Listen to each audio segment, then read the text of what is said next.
Aim down sight, you know what we doing. You know what we doing, what we doing. Aim down sight, you know what we doing. You know what we doing, you know what we doing. Aim down sight, what we doing. You know what we doing, what we doing. What we aim down sight, what we doing, what we doing. What we doing, what we doing. We aim down sight. Only podcast you ever need for all your gaming and your tech needs. Is it AI or is it Lyriic? We don't know. 1000% accuracy for sure. She's the hostess with the most, and you know it. Mute Panda if you know this. Always hot and never mild. Wouldn't be Nero if it wasn't wild. Get your snacks, favorite chair. It's a go. Sit back, just relax and enjoy the show. I said, get your snacks, favorite chair. It's a go. Sit back, just relax and enjoy the show. Aim down sight, you know what we doing. You know what we doing, what we doing.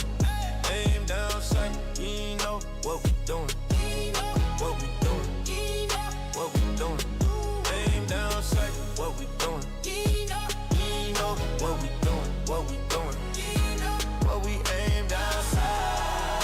What we doing, what we doing, what we doing, what we doing. We aim down sight. Eddie, you know. Eddie, you know. Eddie, you know.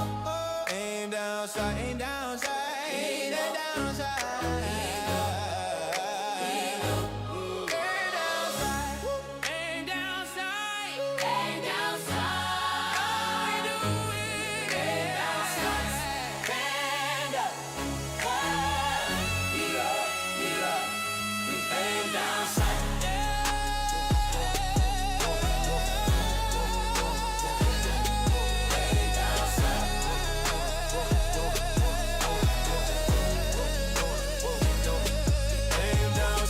What we doing?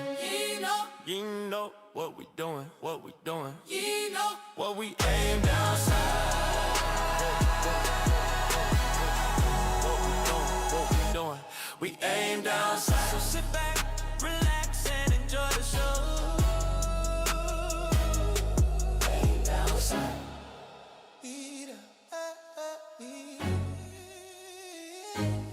Aim down sight.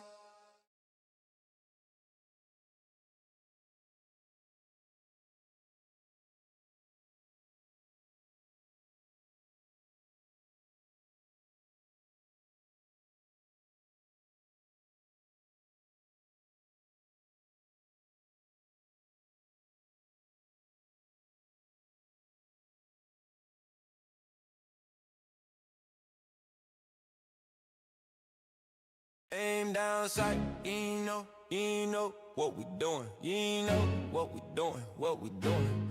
Aim down sight, you know what we doing. You know what we doing, you know what we doing. Aim down sight, what we doing. You know what we doing, what we doing. What we aim down sight. What we doing, what we doing. What we doing, what we doing. We aim down sight. Only podcast you ever need for all your gaming and your tech needs. Is it AI or is it Lyriic? We don't know. 1000% accuracy for sure. She's the hostess with the most, and you know it. Mute Panda if you know this. Always hot and never mild. Wouldn't be Nero if it wasn't wild. Get your snacks, favorite chair. It's a go. Sit back, just relax and enjoy the show. I said, get your snacks, favorite chair. It's a go. Sit back, just relax and enjoy the show. Aim down sight, you know what we doing. You know what we doing, what we doing. Aim down sight, you know what we doing. What we doing, what we doing. Aim down sight, what we doing. What we doing, what we doing. What we aim down sight.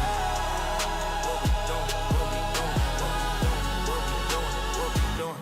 We aim down sight. Eddie, you know. Eddie,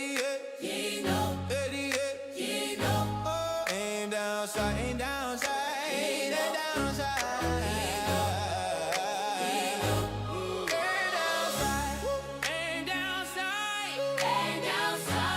All we do is ain't downside. Panda,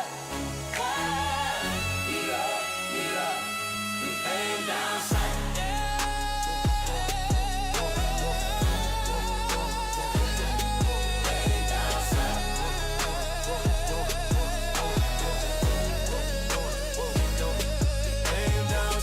What we doing? You know what we doing, what we doing. You know what we aim down south.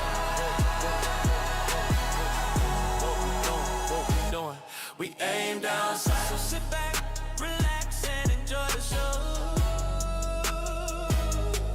Aim down south.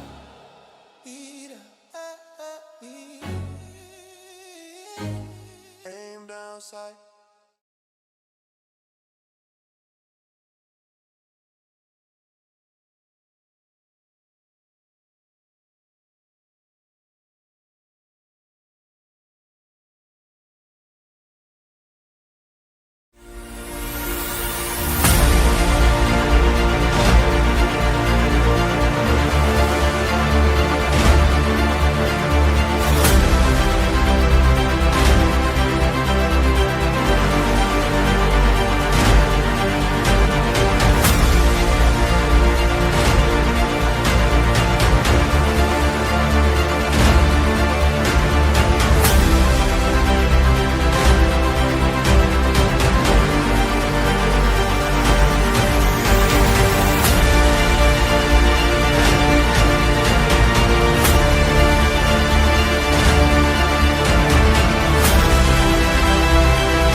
Make sure that you are all sorted. Yeah, there we go. Got you. Good morning, good evening. Welcome from across the globe. Welcome from us, ADS. Episode what? 81, I feel like? Are we up to 81 already of our podcast? That's insane. Who knows? But I'm just excited for this week. There's been some great gaming news and I'm excited to get into it. But we're going to do what we usually do, everybody. We're going to find out what everyone has been up to, and then we're going to crack into some quick news topics, and then we're going to actually dive into our proper main topics for the show. But while we're here, I just want to say, thank you to everybody who joins us live and after the show every week. I also just want to ask the chat, what have you been playing this week? And also, when we get to that main topic, what are you excited after that little partner preview showcase that Xbox did? It's gonna be a great week. I am like beaming. I had a really good weekend so far, and I'll talk about it in a moment with you guys. But I'm gonna throw to Nero first. Nero, I just love you a lot. So how are you? What have you been playing this week? And what's new with you? I'm good. I can't complain, man. Been a little busy week, so haven't been able to get as much gaming as I usually get in, but still a pretty good amount, man. Black Myth Wukong, man, I ain't gonna lie. I'm about 50-something% through the game. I'm about 20 hours, give or take, in, and I've just been so impressed. I know it was rocky at launch, especially on base consoles, but I think it's been cleaned up a lot in this latest pro patch, man. I've been hooked in. Dope boss fight after dope boss fight. I've been exploring. It's a lot of secrets in this game, a lot of hidden bosses that I never would have knew if I didn't say, hey, let me take a break from the story boss and Yeah, yeah. go see if I can level up and find some other things. And that has been absolutely amazing. I also been playing Marathon. Shout out to the homie Reese. He picked it up. Rizzy picked it up. So I got a few friends that I've been playing that with. Still in my game of the year contender right now, right up there with Resident Evil 9. It's been a great game, fantastic. Been enjoying that. And then on the Switch, man, my backlog is as beautiful as ever. Now, Panda, I'm not gonna lie, I've been feeling. I don't remember dying too much in Mario Odyssey. I don't know why. A few levels in this Mario 3D world plus Bowser's Fury, I have failed a few times on a few levels. I've died more than I'm proud to admit. And I'm like, yo, what the hell gives? I haven't died like this in the Nintendo platformer yet. So it's been fun playing that. Nintendo Like knows 30 this, and plus they somehow hours. upped the ante behind the scenes for you, and you didn't even notice. Yeah, they did something, yo. They're They like, did let's something fuck to with slime this me out guy. behind the scenes. Definitely. I'm like 30 plus hours into Dragon Quest 7 Reimagined. That's a really good game. Really been enjoying that. I love the characters. I love the world. And this is one of the few turn-based games where I'm enjoying the combat and actually taking my time trying to strategize. Mario Kart World, per usual. Fast Fusion, whatever you get your Switch to, I definitely recommend that. Fan. It's like 10, $15. Usually Okay. going to sell. And still chopping down Hades 2, which is also coming to Game Pass and every other It platform soon. is. So please play It Hades is. 2. If you know me, I was not a big fan of Hades 1. I own it on Xbox. I probably still chop it down and try to finish it after this, the second one. But Hades 2 to me, man, is extremely You deep, enjoyed man. I can't Hades too, recommend eh? it enough. Did you get Yeah, that on the I'm loving it. Switch? Or did you get it on? Got it You on the did. Switch. Yep, because it was only on PC and the Switch for like the Yeah, first year, true. It was and only then it was on just it. something like that. Yeah. Pixel Slapper And says then been playing this is random, Tetris. but Yeah. this is random, but I've been listening to a little music here and there as I clean the house. Get ready for spring cleaning, getting an early jump on it, and I'm enjoying this latest Kanye West album, man. Bully. I know Kanye is Good on a you. tricky individual, for a lot of people, but Yeah. he's responsible for Yeah. some of my favorite Controversial albums, and individual. Yeah. Yeah. yeah, but I love his music, man. I think he makes really really dope music. Hey, you can't judge someone on their music choices because it is inherent. If it resonates with you, it resonates with you. If a song doesn't resonate with you, Definitely. it doesn't resonate with you. And I feel like that is the same with gaming. So, keep your opinions to yourself because opinions are like assholes. Everyone has one. And they all stink. Except our podcast, clearly. Our opinions matter. No, I'm kidding. They really don't. But if you want to take something from our opinions, you can. We're just sharing our thoughts as we usually do because it's really rare to be in a space where you get to talk so passionately about video games. And that's why I do it, because I don't get to do that in my daily life. No one is as intense about video games as I am, and my circle of friends and all of that. So I come here and I get to chat with you guys, and with our chat, and with our community, and yeah, it's awesome. I love it. Definitely. What have you guys been up to? Lyric, how's the new laptop going? How have you been? What have you been up to? Everything's going well, man. I'm enjoying being back on here and not having issues. Just Pixel Slapper's comment. I'm a bot annoyed because Tetris is like Crimson Desert. No story to follow. Sorry. Should have Oh, saw it coming. that's such a funny comment, man. Black Desert was the same, so crimson just a different color. Yeah, that's true. But yeah, You are I correct, haven't you been maybe. gaming as crazy as I normally would be, but been dibbling and dabbling and grounded too. Having a lot of fun with that. I think we've made it to the tarantula, and we went up there and got our ass whooped. So we have Sounds to about right. regroup. We have to regroup on that front. Been playing a little Phasmophobia. Oh yeah, I love grounded. Phasmophobia. Get my ass whooped in that too. Apparently, been gone too long. Now I come back. I don't know anything. I'm getting my ass whooped in Yeah. that. Like you have And to all, remind yourself how to play the game. exactly, exactly. And they're doing a lot of reworks to like the maps and stuff. So Yeah. everything that I knew is kind of going out the window at the moment. So yeah, and newer game, John Carpenter's Toxic Commando. I think I said Oh, something about that last week. you Highly, may have. if I didn't, highly recommend. Highly recommend. If you're looking Is for that that Left 4 Dead type itch, is there a co-op aspect to it? Like, can you play with other people, or is it just single yeah, player? it's for player co-op. Four It's player. Is it a better little bit with like Left 4 people. Dead in a way? Yeah, Like, you know, that yeah. 4 player co-op. Oh, I loved Left 4 It's Dead, like and Back for Blood if it was Back for good. Blood. You know?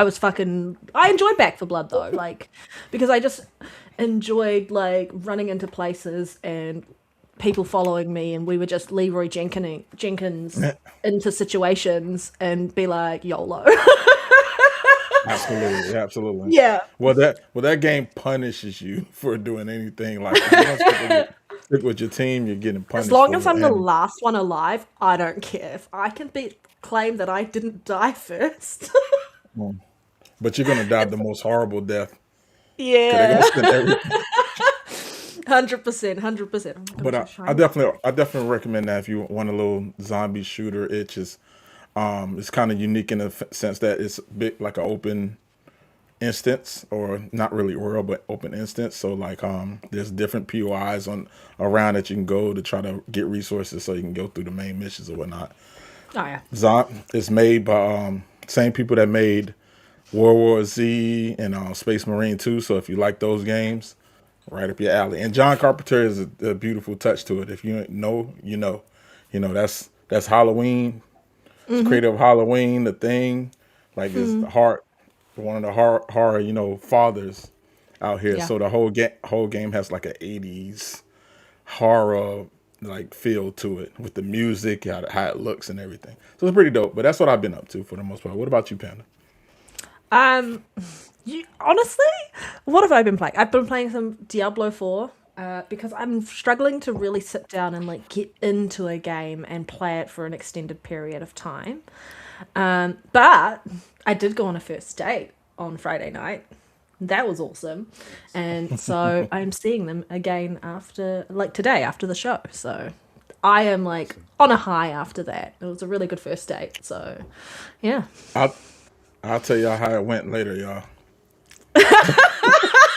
Yes, Lyric. Yeah, I just want to say 100%. Panda is 0-6 for second dates after the ADS show. So she went to 0-7. we And it's get her all all her rammed fault. up. We ruffle her feathers, and then she just takes it out on her dates every Yep. time. She's like, yeah, I'm good. No comment on what I had. What was the intrusive thought that just passed through my mind just then? Oh, but you know, it's a good weekend. Hi everyone. Hello Sanchez. Hi Spartan. Pixel Slapper and obviously Tegan is here in the chat as well. General Spartan. Everyone. You know, oh, it's gonna be a good show. There's some great Go ahead topics. and tickle that like button, y'all. Tickle that like button. That like button, don't you mean? That like button. Tickle that That like like button. button. Sorry, Nero. Hit that like button, man. Shout out to Remedy, man. You know, man. Hit that Allen Lake button. That like button. Oh If you don't man, like Alan Wake, then shame on you. that's a fact. Me, I won't play it because I'm afraid of the dark, and Alan Wake scares the hell out of me in the creepiness aspect. Yeah, Alan Wake So is very freaking creepy. it's really Definitely good the at first one building really got me. atmosphere, and I feel like that is probably like if I was to play that, go back and attempt those games, I would need to play in complete silence, like no music, no sound. I'll just play the game as if I couldn't hear anything, and then I would be okay with it. That is the only way I'll get through like horror. Just play with no sound. And then it's pointless because then you're missing out Yeah, on Yeah. so much of the game as a result of not playing with sound on. So you that's why I got just this. don't You do it. got I this. don't want to. I don't want to take Nah, away you got from this. what the You, devs created. you Not got happening. this. You can do it. No.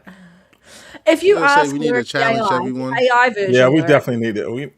We need a challenge to get Panda to play with horror games. Everyone need a challenge, man.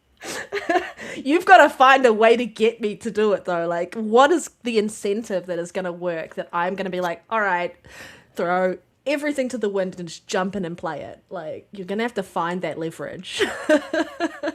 I'll find Well, it. Sanchez put a comment in the chat, but I think he deleted it. It's a shame on you, Sanchez, because that was a good comment. He What said was the if comment? Panda beats Evil Within 1 and 2, he'll give you a year's worth of Game Pass. There you go. There you go. Hey, I'm Which with game? that. Which Xbox one guy. do you Look, want to look, Thank you, look. do? Sanchez. Which Hold game? on. Sanchez, we're gonna double it. Let's give her 2 years. I got the other Yeah, year. let's give it 2. I got the other year. Yeah. 2 years of Game As Pass, tempting just as that lightly. is, you have asking me to beat 2 horror games. I will And cry the those whole are time. scary as hell too. I will cry the whole time. Hey, what you gonna do for that Game But Pass? when you finish, there'll be tears of joy. Definitely. Or too. I will be going to get counseling. Hey, That at too. least you'll have 2 Probably years of both. Game Pass on the way. Then I can Right. afford my Yeah, counseling. there's a lot of therapeutic indie games in there. A lot of therapeutic game in the Game Pass. All kind The of even out. therapeutic games. Play a little Oh, Jasant, man. take a little off the top. You know what I'm saying? Hey, I love Jason. Actually, there's some really good indie games coming up. That look is. really, really good. So excited. All right. Well, we want to crack into some of those quick news pieces. Let's start the show off. Yeah, man, we got a lot to talk about today, man. It's damn near like Actually. each of the big 3 got their own section, damn near. As I was adding topics throughout the week, it'll be a little piece of news for Xbox, then it'll be a piece of news for PlayStation, then it'll be something for Nintendo, and it'll go in that order, rinse and repeat. And it went like that pretty much until we got here to the show. So, like I said, everybody once we get to one section talking about one, then we'll have a few things to say about each. But to start off, man, Spider-Man: Brand New Day makes history as the first movie trailer to cross 1 billion views. Man, People been fiending for another Spider-Man.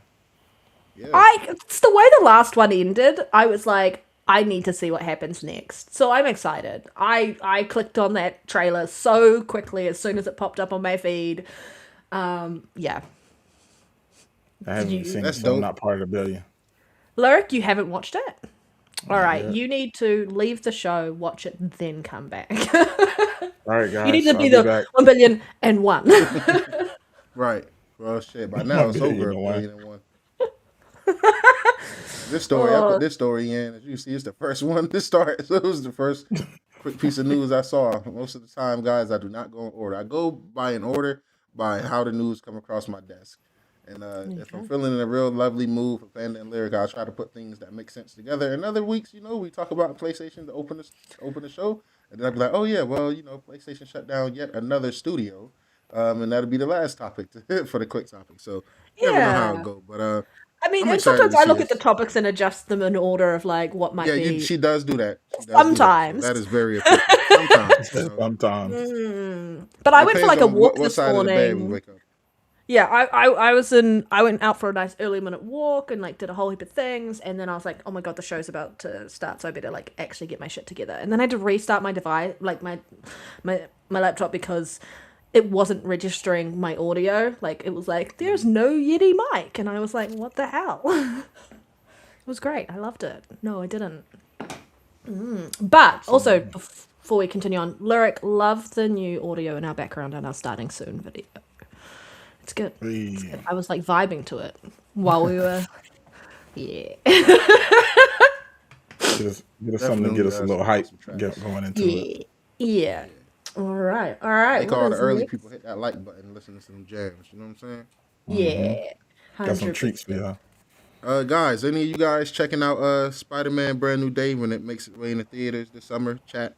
I know Panda Brill. I'll be checking it out. Lyric, I know you haven't seen the trailer. Do you plan on taking Cam?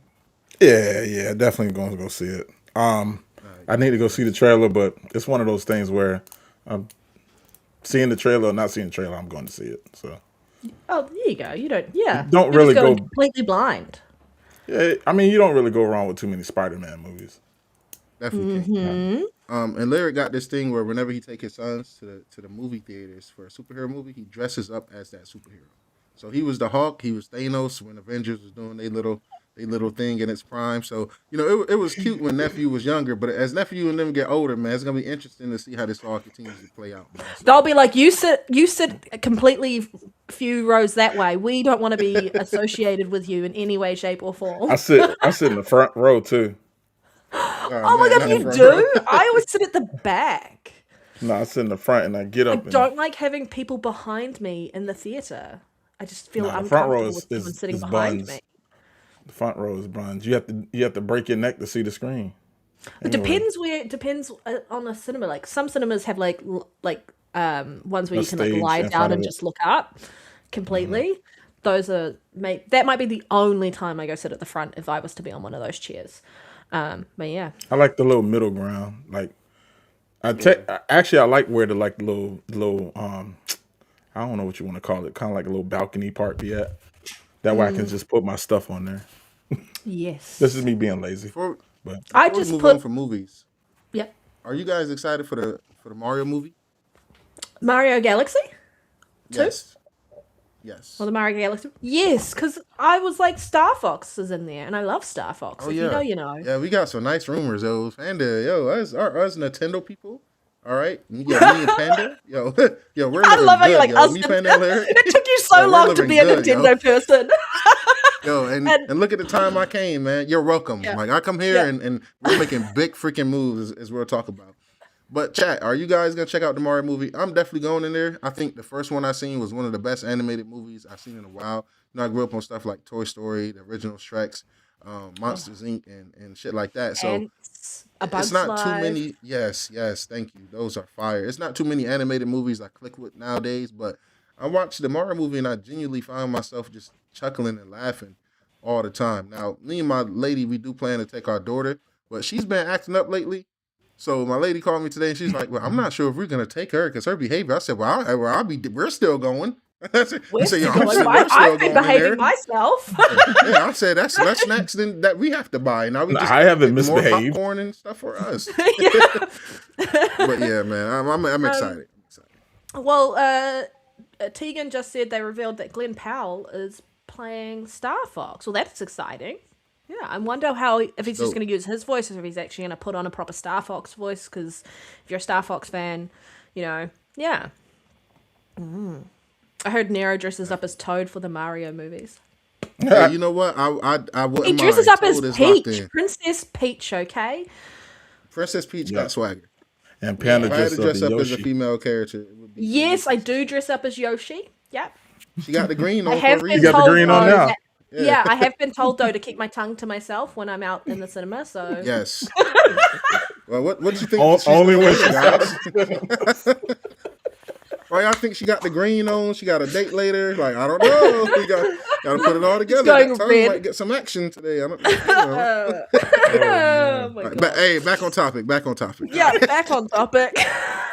Hey, I back love on how topic, messy we man. are. I love it. I'm We just are going to move us extremely- quickly over to our one, and then I'm going to share it. What have we got in the share? Sorry, I should have shared it earlier, but I was just laughing. Shame too on much. Epic Games, man. You know, before we start, I'm gonna just give a couple shames. The shame, the truths, the shames, the shames of Shame, truth. Whatever. I gotta come up with the shame. shame. Yeah. Shame on Epic Games. Shame on Sony. You just wait until I get to Sony. Shame on Epic Games again, and then another shame on Sony. And fuck you, EA. Just throw them in the mix. Shame on them. And Ubisoft, you didn't do anything this You week, can but shame shame EA on whenever them you as want well. to. Yeah, you They just always some doing companies something. you just get the shame, man. And surprisingly, you're not, guys, that's as much as everybody. No shame towards Xbox this week. They're safe. But shame back to Sony one more time. Just double They'll back find to a way. them. They'll find a way back. Yeah, they'll find a way for sure. Next time, I'll probably be swinging that shame stick.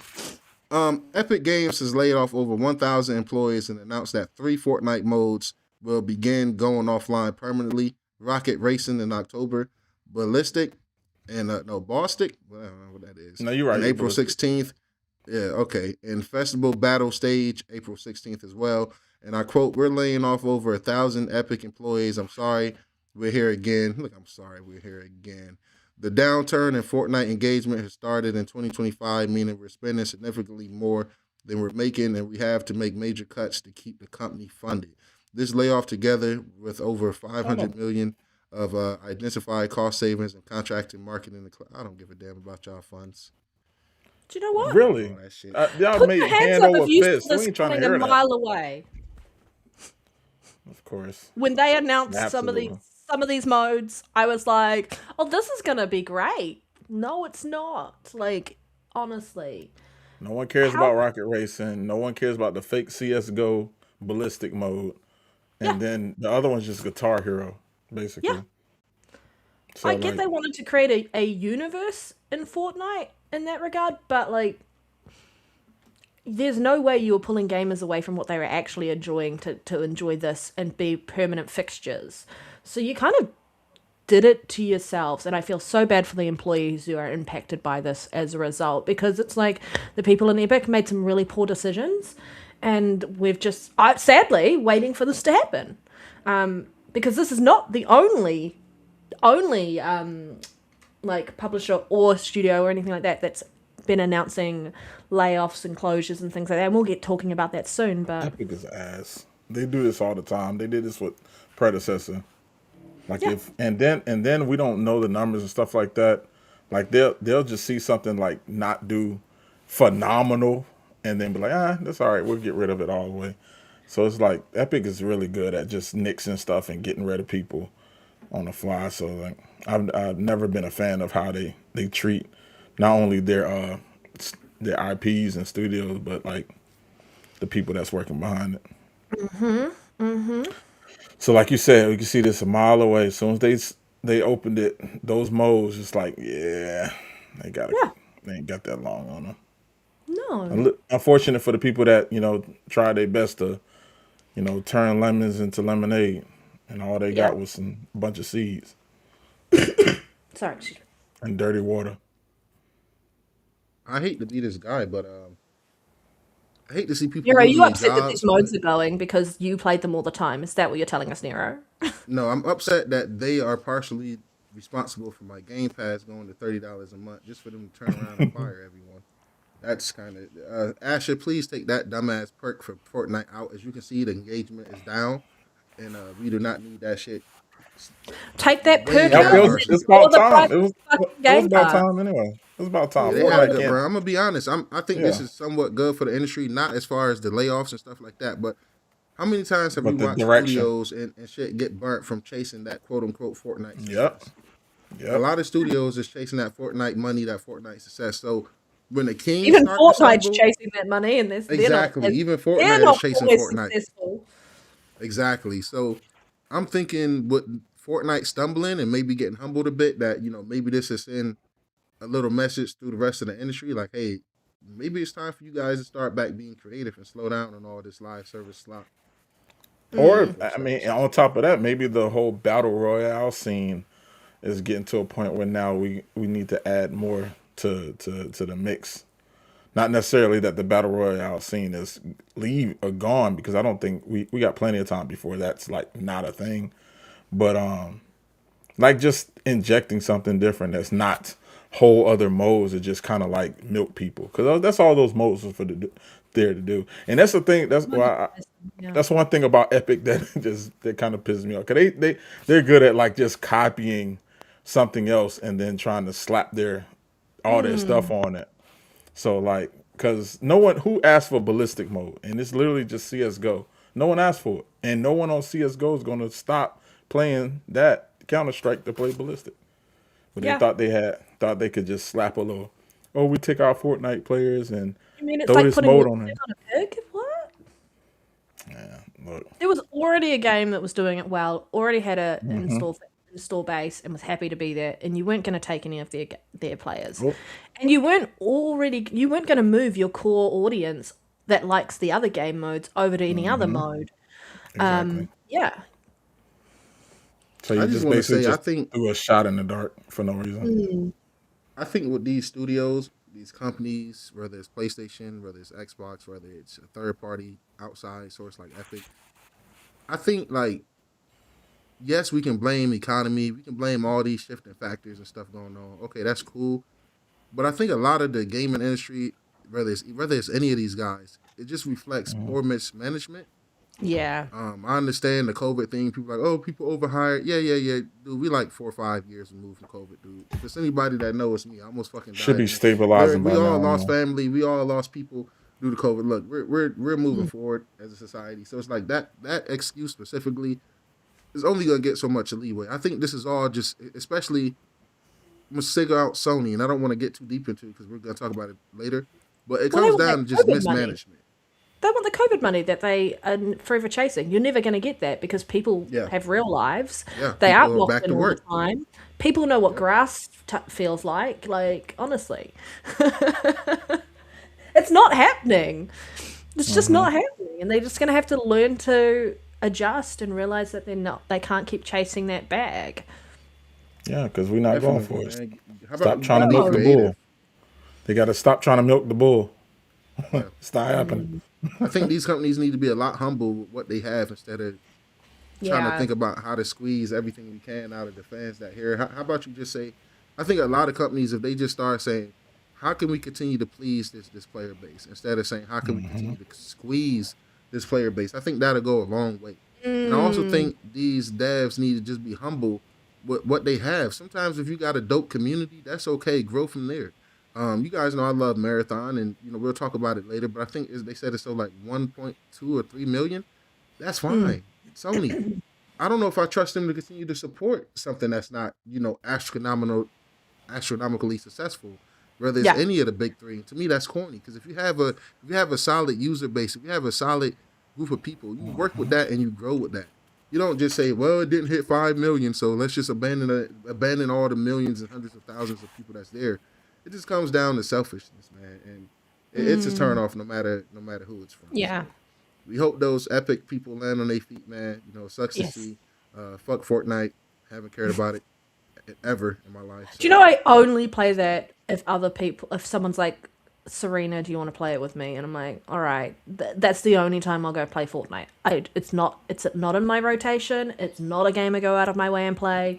It's like I uninstall it all the time. I have really good internet, so if someone wants me to play it, I will install it or download it and install it. But yeah, it's not like my type of game. well, as an Xbox man, you just Yeah. got so many better options at your fingertips. I know Yeah. that's all objective and subjective and shit, but I think even Halo Infinite in its current state is a better shooter to me. Call of Duty, you probably get more. It's just a lot of stuff. Gears of War, it's a lot of things there. And like we said, if you are one of those millions of people that enjoy Fortnite, hey, with Game Pass Ultimate, thanks to you guys, we're all having to pay more for something we don't give a fuck about. So there's that, man. Uh, next piece of Vegan, news, man. Now we're kind you of are into correct. Nintendo That stuff. is my name. Yes, Yeah. that is the Serena. Yes, that's the Catwoman. It is Red Yes, Dead Panda. yep, it is her. I don't know how you found that out, but that's interesting. I don't really Hey, hide hey, it. Spartan, I always knew you was a man of culture, brother. The moment I Yeah. seen Spartan in this chat for the very first time, for one, the name alone gave it away. I said, that's a man of culture right there. That is a man of integrity. That is a man of just cultural integrity and just strength. All right. Yep. And no hate to the Fortnite people, B more. I love you. Yeah, I'm All right, just we're in the Nintendo section. What was you gonna say, Lyric? no. I was just gonna really quickly say Oh, that it's getting kind of tiring that these studios, well, not studios, it's the we all know it's the big wigs at the top not allowing these games to like just focus on their core audience. It's like planting a fucking orange tree and expecting 30 oranges, you get 15 and say, oh, well, I'm gonna cut the tree down. Like this doesn't even make sense. Like allow these games to actually grow and like focus on their main core audience, and then you can maybe your main core audience might be able to convince others to come over. You know, Yeah. but Because let's yeah. use Toxic Commando for example, right? You've been enjoying that game. I know my homie Gritty been enjoying it. You've been recruiting us to get on it, right? And I don't know how much it sold. I quite frankly don't care how much it sold. I see a game, it look cool. It's something that I'll check out. Just not right at the moment. I'm just not jumping on it right away, right? That's like if by time I decide to get in the game in July, they say, hey man, fuck Lyric, fuck Gritty, fuck the ones who've been here supporting and championing this game. Since Nero and Reese or whoever, Nero and Panda took 2-3 months, longer than usual to jump into it, we're gonna shut it down. Like that's corny, And man. missing I out can't be just that with that. quick. Now, this next piece of Nintendo news, I got a few takes on it, but real quick, because I don't know how I started this. Panda, I got Kirby and the Forgotten Land, Nintendo Switch 2 edition plus Cross World. Now, that's an $80 game. And I yep. got Octopath Traveler, that's the $40 game. Guess how much I paid for them two games together at GameStop after taking in a few old games and a broken DualSense? Oh, like you traded in? Did you get physical Yep. copies? Yes, I got physical copies. So I one was traded in. $80 and one was $40. So that would have been a Mm-hmm. total of 120. Did you end up paying like $70 all up for both? Nope, $38 fucking dollars for both. For both? For Pre-owned? both, Were they pre-owned? new. Both are brand new. Brand new. What games did you trade in, did you say? I traded in Black Ops 7. You guys know I didn't really jam with that as much. So, and remind you, I only paid $35 for Black Ops the month after launch. And so you So traded in Black I Ops got 7. What else did you I trade traded in? in Black Ops 7. I traded in Reanimal because I platinumed that. I enjoyed it. Yep. And I said, when the DLC dropped, I just grab the complete edition on sale down the road. I traded in, what else I traded in? I feel like I'm forgetting the game. I know I traded in another game. I can't remember the other game. Oh, Sonic Crossworld Racing. Now, I bought that on sale for $26, Panda, like a week ago. I put it in my PS5 Pro because I played the demo. Reese can vouch. I played the demo with Reese, and we really enjoyed it. So I said, yo, when it go under $30, I'm going to get it. I got it. I am sorry. This is, y'all can call me what y'all want. Nintendo, I don't care. The difference as a whole in Mario Kart World on my little Switch 2 versus fucking Sonic Crossroad Racing on my PS5 Pro is night and day. Mario Kart clears it. I'm sorry. I love Sonic. You guys know I'm a Sonic fan. I would probably rebuy the game when it's like $10, $13 in a few years. Disney Speedstorm clears There's a everybody. reason why Disney Speedstorm Mario probably does Kart. clear it as well. There's a reason why Mario Crossroads Kart Racing. is so dominant, though, because it is such. Yeah, Mario good Kart is And just I hate to be that guy. quintessential game. I hate to be that guy, game. guys. I hate to be that guy. Now, Mario Kart World is $80. Sonic Crossroad is $70. If I bought both games day one, I will be honest. Yes, the leap in quality from Mario Kart World to Sonic Crossroad Racing is definitely a $10 leap, and the $10 is justified. When you're comparing it to direct competition, Mario Kart World's clear. Whether it's lighting, whether it's the feeling of the Pro controller and the handheld and the Switch versus the DualSense, everything about Mario Kart, in my humble opinion, clears. I did a Grand Prix race. I cut the difficulty up. I said these 3 trophies I earned will forever sit here as a reason to why I refund this game. And I traded in a broken DualSense for $10. So I traded in some old games I finished and wasn't playing. And man, I'm excited to continue doing that with, especially in this economy, guys, with games getting expensive. If you can game physically, a lot of people don't know I stopped gaming physically because my Series X disk drive stopped working randomly a few months into having it. If that never happened, dude, I would go trade in some of my old Xbox games immediately for Forza Horizon 6 when it drops. So I got to beat Horizon Zero Dawn because that is not a game I'll be keeping around. I'm definitely going to take that into GameStop as soon as I beat it and get like my little $15, $20 trade in, get that off. Maybe I'll trade it in for this Yoshi in a couple months, take that down from 70 down to this. So, all right, to the topic, Nintendo has announced that first-party games moving forward exclusive for the Switch 2 will have different prices for digital versus physical. This is to reflect the cost reduction of the physical card. So Yoshi in the Mysterious Book is going to be cheaper digitally. It's going to be $59.99 versus $69.99 for the physical. I'm going to be honest. This has been something we've all been asking for a very long time. From all of them. I've seen some people trying to spin this as if it's a bad thing. This is not a bad thing. Especially if Nintendo do what they do with the game key cards with their first party games like they did with Procopia, I wouldn't mind saving the $10 because if I got to put the card in and download the game anyway, I'm mixed on that because at the end of the day I can still take that card in and trade it in at GameStop. So people be like, oh, it's not physical, it's not. Well, I still reap many benefits of it being physical, just not all of them. I'm not mad at this. I think it's dope. Now, I do like collecting the physical copies of Nintendo games, so I'll probably end up paying that $10. But Nintendo games you get good value for. I think I can still get $30 for Mario Odyssey if I take that to GameStop right now to trade it in, and I picked it up for $30 on sale. So, I'm not mad at this. I thought it was dope. It would be dope if all games do this. If I can get Wolverine in September for $60 instead of $70, if I decide to get it digitally, that'd be huge. That'd be awesome. So. Shout out Nintendo exposing all these other studios and publishers with these prices because they just said what we always known the whole time. Why is physical and digital the same price? Correct. And the only reason I disagree with this be more is because Nintendo actually spend the most on their physical. Yeah, It is dirt cheap that's for true. Microsoft and PlayStation to make this. Making an Yeah. actual cartridge with the speed that you need for new Switch games and the storage, it's the reason why they did game key cards to help out these third party devs because you got to actually pay for cartridges. And cartridges last longer than disc, and they're extremely durable. It is. I've read stories on Reddit. Don't laugh at me, Reese and Lyric. They always laugh, not mention Reddit. But I've read stories on Reddit, leading up to getting Switch and just learning about the cartridges. And it is dudes who you got kids who had a pickup truck. He said he lost one of his Mario games, and he said it was in the back of his pickup truck, and the truck now been through multiple summers and winters. And he said the paper was peeled off. It was just he said they wiped it off. He said they popped it in a switch and it worked just fine. So that's not happening with most discs. I have discs that barely had a hair fucking scratch on it, and my PS4 or Xbox One acted like they was idiots trying to read the disc. So, um, Well, here comes the bullshit where we get $70 games digital and they say it's gonna be 80 for the physical. I mean, that's definitely happening. And yeah. Yeah. yeah.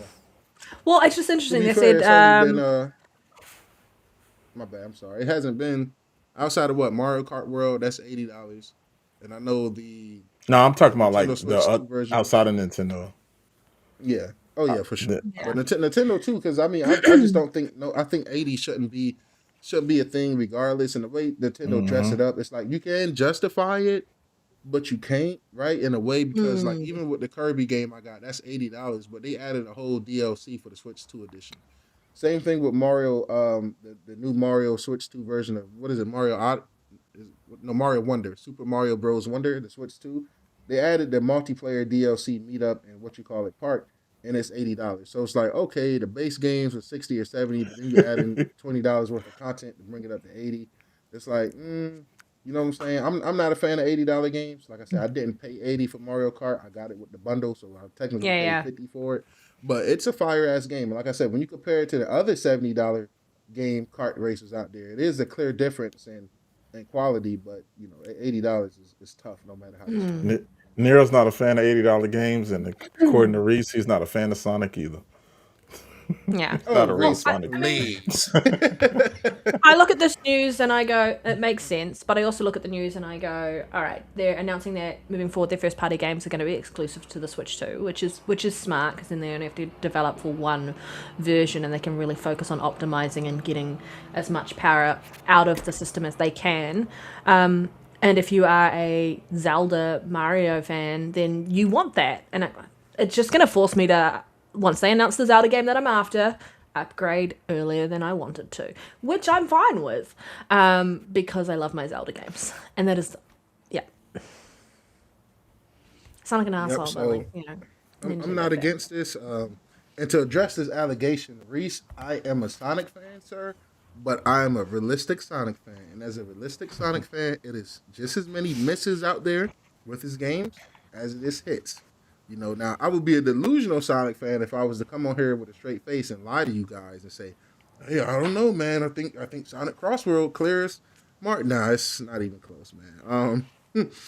Yeah. Somebody will say it I'm out there ready. though. I'm ready for all you guys to get Switch 2s because I would love to play Mario Kart World with you guys. Little Splatoon 3. And they're heating up, man. They got some things going. This should make you happy, Larry, because I know you love Marvel Rivals. Marvel Rivals is in development for the Switch 2, according to Marvel Games executive producer Danny Cole. And I quote, Good "We're move. working on it, but when we have news, we'll announce that one," which is dope because Overwatch is already on the Switch 2. I'm not sure if it got the Switch 2 update yet, but I did play the first version of it, and it wasn't bad at all. Honestly, it honestly was not a bad experience. Um, I might check it out depending on how much storage it is, but I'm not what these games. I think the biggest game I got right now is installed is Cyberpunk, and that's like 60 something gigs. That's a lot of storage. So yeah, I don't know, Yeah, man. more It's players is always a it's a great game. thing. Yeah. That's how games thrive.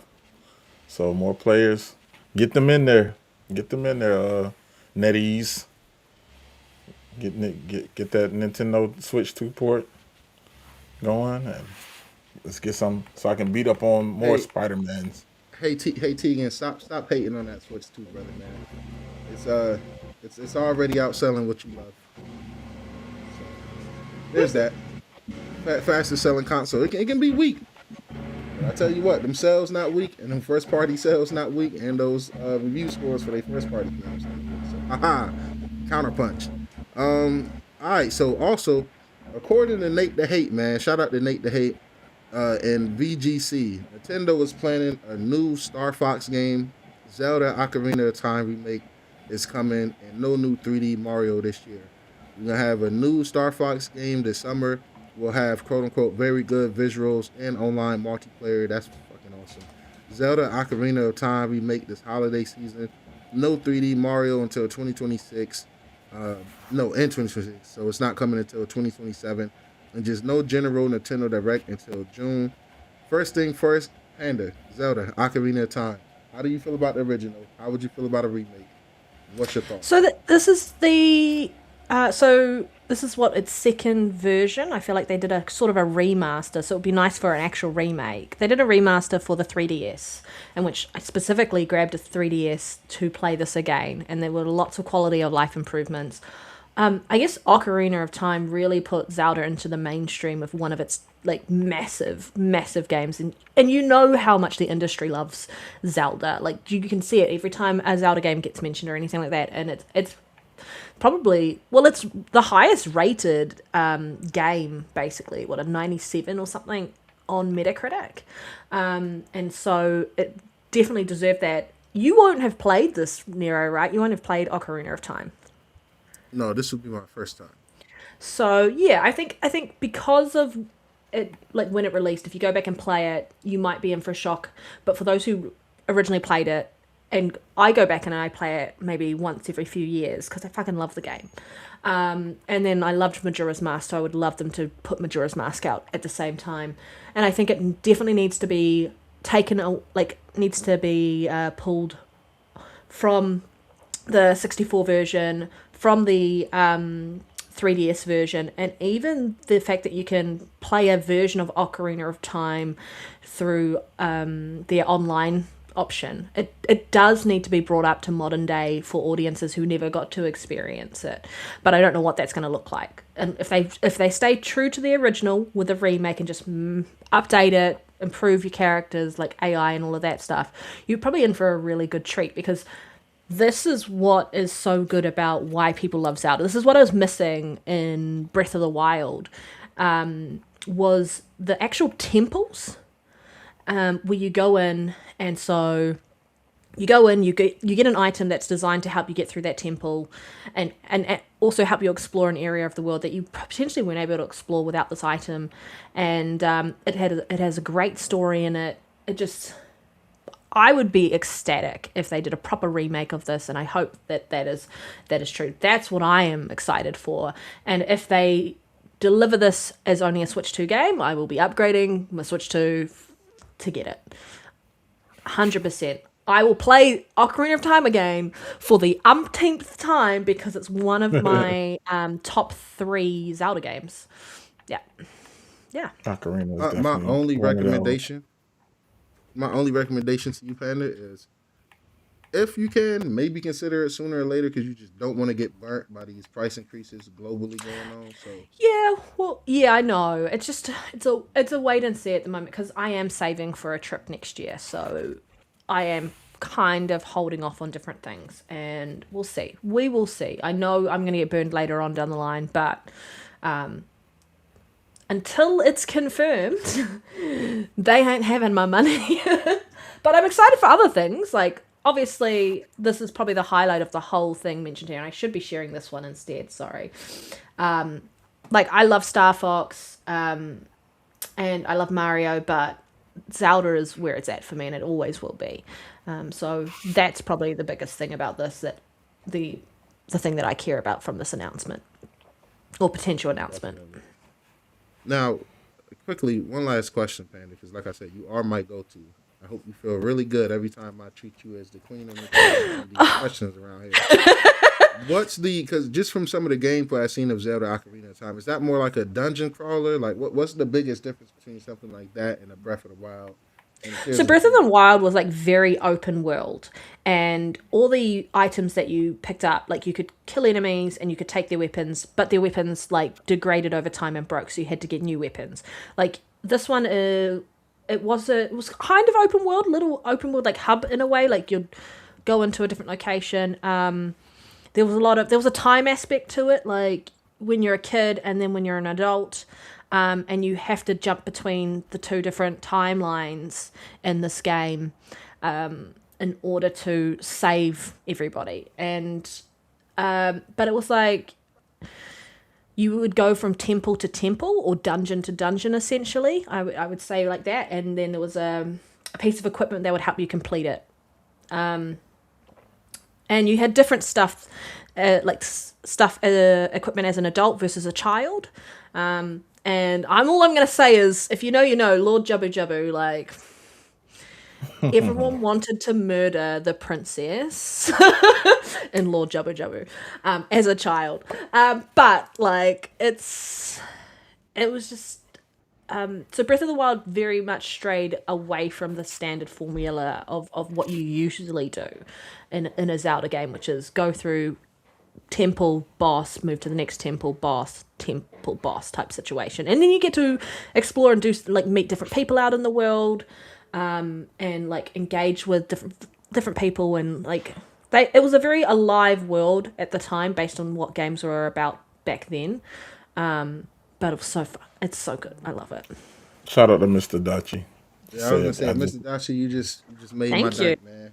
You know, thank you, man. Really Absolutely. appreciate it, man. We Yeah, tried, man. We tried, man. We tried. we Speaking try. of We which, all y'all try. make sure y'all tickle, fiddle, and diddle that like button. Yeah, definitely touch on that like button in ways it should not be Touch touched. on it. Trust me, Okay, it consents and it likes it. it Hit does. that It like does button. consent. Yeah, so Breath of the Wild was very much do whatever you want. And I mean, you can do some of that in Ocarina of Time, but some of it is very much held off, like you can't do this yet until you do this thing. And so it was felt more story driven than Breath of the Wild, and that, yeah, it was very much the story is interwoven into everything that you do and the characters that you meet, and so on and so forth. So lots of great fun. I'm looking forward like to another playthrough of it. Always. Definitely. Now, what about Yeah. Star Fox? How do you feel about that franchise as a whole? I love Star Fox, and I feel like it hasn't had the love that it deserves. I feel like the last Star Fox game I played was back on GameCube, though, so don't come at me Was if that I haven't touched anything else since the GameCube. But they just like there's so many different versions of like what Star Fox games actually are based on, sort of like the technology and how everything's kind of changed over that time. I potentially would like them to do a reboot of Star Fox and I really would like Star Fox, yeah. yeah, and I really take Go ahead, I'm that sorry. and bring it into modern day, because it's yes, you've got Mario and yes, you've got Zelda and a whole heap of other like well-known IPs, but Star Fox I feel like hasn't had the love, and it's not as well-known IP. Kind of Like forgotten. you played Smash Bros, you had opportunities to play as a Star Fox character, but like outside of that, a lot One of of the most people annoying don't characters know Star in that too. Fox.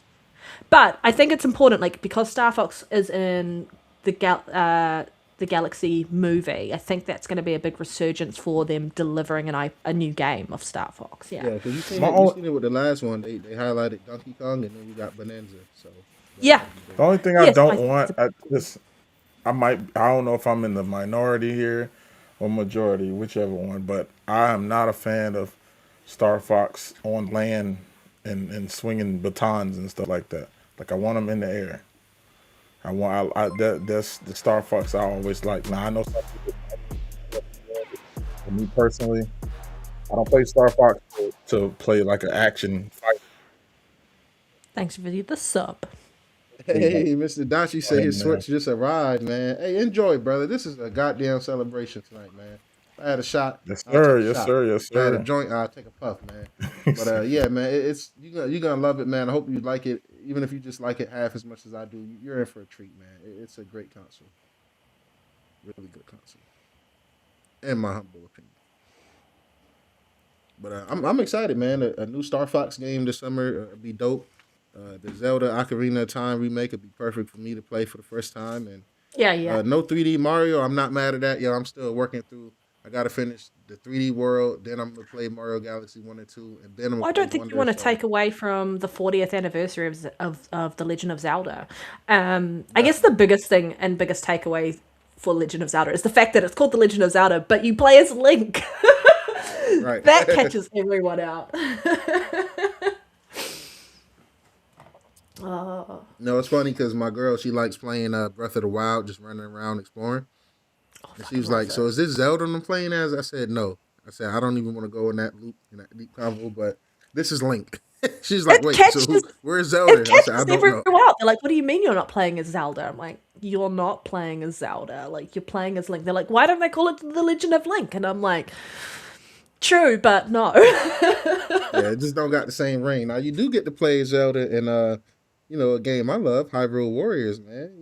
Yes, Fucking you bangers. do. You get busy out there. So You're that's gonna that's a like. game I recommend checking out too. Have you played the first one of the Hyrule Warriors? Because you get to play as like Age of and no what Inca in Age of that, Calamity. which is I'm trying to remember which one it was. You get to play as Inca and she or Shika. Inca. It was Inca, right? Oh my god, been a while since, like over 2 years since I played it. But she is Zelda's protector as when Zelda is a child, and so you get to play as like her, and then you get to play. I can't, no spoilers later down the line, but you get to in Hyrule Warriors play as other characters that you'll be surprised about. But it gives you a bit of insight into some of the story there. Mario should be called Saving Peach because he's always saving her. If you have ever played the original Mario games, like you get to the first castle and then they're like, oh, she's not here, she's in another castle. She was there the whole freaking time. You go through all these other castles only to go back to like the first one and she's there. Like, I was like, what is this? Yeah, Nintendo likes to troll you. Yeah. But I'm excited for all of these, man. I think Nintendo is shaping up to have a really good year. They already started strong. Procopia is the highest reviewed game so far. What's up, Selling Talos really Ray? well, moving a lot of units, getting really good third party support, arguably better third party support in year one than the Switch has gotten all of its gen. So that's Yeah. dope. And we also got rumors that Devil May Cry 5 Devil Hunter Edition was rated for the Switch 2 in Taiwan. So, Capcom is just going to continue the good support for this. Yes. I still have to finish this game. I got halfway through it on Xbox. And then I owned it on PlayStation, but I didn't own the next gen version. And the next gen version went on sale for like $10. This is one of the handful of games that take advantage of the Pro without being a patch because the ray Yeah. tracing quality mode runs unlocked. So, for the Xbox Helix or the PS6 or the Pro, any more powerful console, any game that got the quality ray tracing modes unlocked, that is a huge benefit because day one, our stronger consoles will take advantage of it. So that's always good to see. I like Devil May Cry. I definitely got it. Yo, shut up, Reese. Sparse. Yo, Reese, get off my back, man. Get off my back. Spartan, did you see Mega Man and the Marvel Collection games in the Xbox Game Store? No, I didn't. No, I didn't. Interesting. Good to know. All right, if you're a Mega Man fan or a Marvel Collection of their games fan, go I check it did see out. the Mega Man collection. You did? You did? Not in the Xbox store, but I just seen it online. People talking about it. That's another game I gotta add to the wish list to the backlog, man. So many it's hard to Yeah. keep track. We kind of need to clone Warf. ourselves so we can be playing I games all the swear, time. I Yeah. swear, if I had a clone playing my Xbox while I was playing my Switch and another clone, if all three of my consoles get played simultaneously by me, that'd be awesome. I beat even Yeah. more games than I already do. So, Warframe got a Nintendo Switch 2 edition. Is out for free with the upgrades over the Switch. So it got mouse mode, aiming controls, which is dope. 1080p 60 FPS and handheld and dock. Improved load times, texture, shader quality. You got DLSS support and a free exclusive pack coming March 25th through April Yeah. 15th. Um, I enjoyed my time with Warframe on my Series X. I played it. Shout out to Reese, Riz, and Lyric. We all put a good little decent amount of time into it. And curse Lyric as well, because of him, I put a good little bit amount of money into this game, getting a little other skins and stuff like that. It's a good game, man. So for It all the is a good Warframe game. I people like out there, Warframe. if you want to take this on the go, hey, you can do it. So It's shout just out to so smooth Warframe. to play. Oh, Like the gunplay, the movement, all of that is really enjoyable to play in Warframe. So, yeah. it's extremely polished and optimized. Yeah, I Um, remember playing it when it like first came to Xbox and it wasn't the best experience at the time, but through patches and other stuff, when I went back to it, I had oh, a really, really imagine how good it time. was on PlayStation because that's where it started. I don't want to imagine. That sounds horrible. It definitely had to go through some work.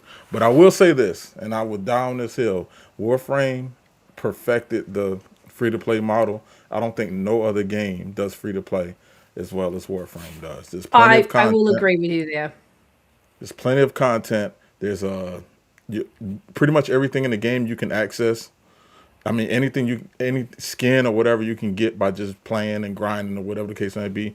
And it's one of the few games, if not the only game that I know of, that you can get the premium currency without having to pay money because they have a whole marketplace, a trading marketplace, and you could trade with other people, Yeah, and I they was can give you platinum. You know what I'm saying? You don't have to necessarily have to spend money to get the premium currency. You can grind, find some pieces that someone else want, and they can trade you the premium currency for it, which I think is super dope. And I think that Mm. that should be everywhere. Yeah, I think I agree. Like the option to be able to earn that in-game currency in a way that you don't have to spend money, or in a way that they Hmm. just like some games like give you like a little bit, but you need to play for a very long extended time to be able to stack it up Yep, to be able to they afford drip whatever you feed want. you, Yeah, they just drip feed you. I'm like, I feel like there's a better way to do this, especially if and you've the got tri- people putting thousands of hours into some games, like, and they get nothing out of it from that side of things. absolutely. Yeah. Absolutely. And I think the trade thing is so dope because I feel like if I bought premium currency, it's mine, right? Why shouldn't I be able to trade it Do with what I want someone with it. else? You know what I'm saying? If I don't want to pay for that mount that they have, I say, hey, I mean, maybe I want to grind for it. I'm sorry. If I don't want to grind for it, I can say, hey, I got 10 plat for that. Yeah. You know what I'm saying? Let me get that. I used to And run around in a game. Obviously, it didn't have platinum currency in that. I say run around in a game. Run around in like the Fable games. So they were like single. I mean, they had some co-op options on them, so it wasn't really multiplayer. But you would run around and see like other people playing online. You just run up to them and you just gift them money because you had so much, and you were like, all right, I'm gonna give this person a leg up. Here's some money. And that's what the community is about, like giving each other a leg yep, up, and like if it's yours, why can't you gift people whatever you want? exactly. Exactly. Yeah. Exactly. And that's why that game is thriving as long as it is, and the community Yeah. is one of the better communities in gaming. So Mm, any Warframe news, I'm all for it. I haven't played it in a while. I yeah. always end up jumping back in at some point and I always being like playing almost with overwhelmed. other people, so I don't like playing it by myself. It's one of those games where Yeah. Hmm. we like race each other through the map stages and all of that, and like who's actually surviving or getting as many kills. Like we like honestly, I turn it into a competition. And I get a really sore back carrying everyone. I'm kidding. Nah, they get sore carrying you. No, they're probably just sick of me like being cheeky and trash talking. In a nice way. I do it in a nice way. I'm not one of those asshole trash talkers. It's just very sarcastic. I'm a little bit of And both. if you know me, you know I have no ill will to people in that respect. Okay. This one I'm And if excited for. Yeah. Yeah, I'm excited for this, man. The physical standard edition of Mouse PI for Hire releases worldwide across PlayStation 5 and Nintendo Switch 2 on July 10th, 2026. PlayStation 5 is going to be $29.99 for the disc. Nintendo is going to be $39.99 for the game on the cartridge. And like I Mm-hmm. said, all them people that be crying about key cards and shit like that, show up and support this. You want the whole game on the cartridge? Don't want to download anything? Support this. I know I will. Now it kind of threw me off because when I seen it, I immediately just glanced over the date because this game releases next month, and the physical copies don't release until July. So I had mm, planned on picking up the physical edition, especially the collector's edition. So probably what I'm gonna have to do, man, I'll probably buy it digitally for the PS5 for the $29.99 so I can play it, have my opinions out. And then I really want to get the collector's edition for the Switch too. I think it's gonna be 59 or 60. I mean, either 59 or 69. But it comes with a lot of goodies, dude. It comes with a comic book. It comes with stickers. It comes with a heap load of stuff for the price that it is. And it's been sold out on Best Buy. I arguably should have just ordered it immediately when I seen it. But I got it on my cart. I got it on my wish list. I definitely just be keeping an eye out for it. If it goes on, whenever it's restocked, that's definitely one of those ones I will be happily buying and picking up. It's got such a unique art style, and I really want to play this game. So, Reminds me kind of like the Bendy games, if you ever played those. also gives me just massive Cuphead vibes in a way, Oh, and absolutely. that kind of art style, like Like that old school cartoon look. yeah, I need yeah. this show, and it's funny because this is what it comes with for either $50 or $60, right? Respectfully, it comes with 3 premium postcards, 33 baseball trading cards, a 7-inch vinyl, 4 tracks included, a comic book, 2 sticker sheets, and a 2-sided poster. All of that for if it's on PlayStation, it's gonna be $59. I mean 49, and for Switch, it's gonna be 59. Dude, that is a steal, yo. All of those goodies for $50 or Yeah. 60 if you're getting it on the Switch too, like me. I can't complain. It's sold out everywhere, but if it comes in stock, I definitely will be picking this up for sure. In fact, might as well Exciting. check my damn Amazon while I'm at it. Saving Peach. But yeah, definitely dope looking game. Yeah. It's I'm, play I'm anywhere. definitely gonna play Yes, good point. It is a play anywhere title. If you want to pick up it through the Xbox store or the Xbox PC store, then you can play it on those platforms or even on your ROG Ally. Yeah, good call out. Definitely. All right. And it actually is in stock right now on Amazon, so I definitely will be probably for sure ordering that. Yeah. So now we're getting into the Xbox section, man. Finally, that was the Nintendo section, so we might not have anything from Nintendo. Maybe it was some news I added later.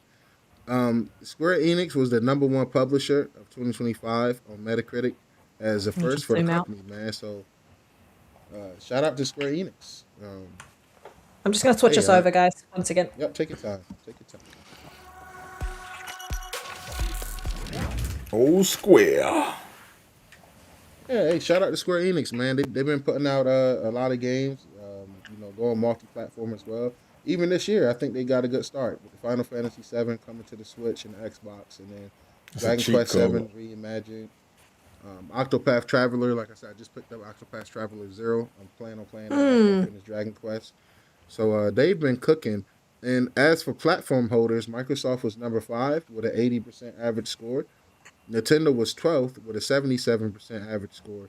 And Sony was a whopping ranked at 21st with a 74% average score. So fantastic results from Xbox. Um, Yeah. as it goes to show, man, they got a lot of Yes. games, especially last year. Too many to name, man. I think all the games that I'm about to list was around 80. Outer Worlds, Capcom was number Avowed. 3, guys. Of Ooh, course. hey, Big well, Cap. well Yeah. deserved for Big Capcom. Big Cappy. cap. Wait, so who We're was gonna two? cap for Capcom. Gamera Games was number 2. What the hell did they? Yeah, Gamera It's a Games. Chinese indie publisher. Hmm, I don't know what game. They didn't even show the game. Best That kind of game, put them up. Absalom PC. Oh, yeah. Big Cappy. Thunderfall. What? Oh, they Yeah. did Lost in Random. I'm not mad at that. Yeah. And Microsoft. Best 2025 game, Forza Horizon 5 on the for the PlayStation. Yeah, 92. forgot I about mean, to be honest, That, Forza Horizon 5 that was fantastic. that's about the that. Definitely same it was. was when it came out. When I think it was a On 91 the maybe, Xbox. Yeah, or I was think it it was very 92 as well? similar Metacritic score. Yeah. Yep. And then Take-Two Interactive, Boo. Most of the time. Sega, Right. Shout out Sega. Shout I'm out to sitting Sega. on Absolutely. EA. Well, Yeah. Well, yeah. I feel you on that one. Okay. Yeah. No idea. That. Yep. That. No idea. Them two Blueprints. They did Blueprints. Well, that was their best game. coming in raw Ubisoft. at 10. Oh my God. I Ubi slot. know. We can close it now. We can get out of here. How did Not Nintendo Ubi not slot. beat Ubisoft? Because they probably dropped some little smaller games that just was. Actually, I have wasn't no idea. received Is it well. Ubisoft or Ubisoft? It's meant to be It's Ubi Ubisoft, right? slot. Am I going crazy? Like, slot. I have never known how to pronounce that one. So maybe in the chat, Ubi. Don't worry, they can't pronounce it either. They say different things every time. Koei Tecmo. Oh, yeah. Okay, Tecmo. I see you, Tecmo. Devolver Digital. I like Devolver. Devolver Digital. I do like Devolver. I do like Yeah. Devolver. Oh, my cat. My cat is already going, love me. Konami? Shout out Nah. Konami. Nah, big fingers to Konami because of how they did my boy Kojima. I mean, How I they did agree, Kojima. I agree, but they brought some of his best work up to date. You know, they got Silent Hill F out the door. You know, Mr. Whiskey says okay. hi. Okay, I can be mixed Hey, on what's that, his- with that. He Don't wants nod. attention. Okay. Yeah. Ubi Goat. Ooh, be goat. Marvelous Exceed.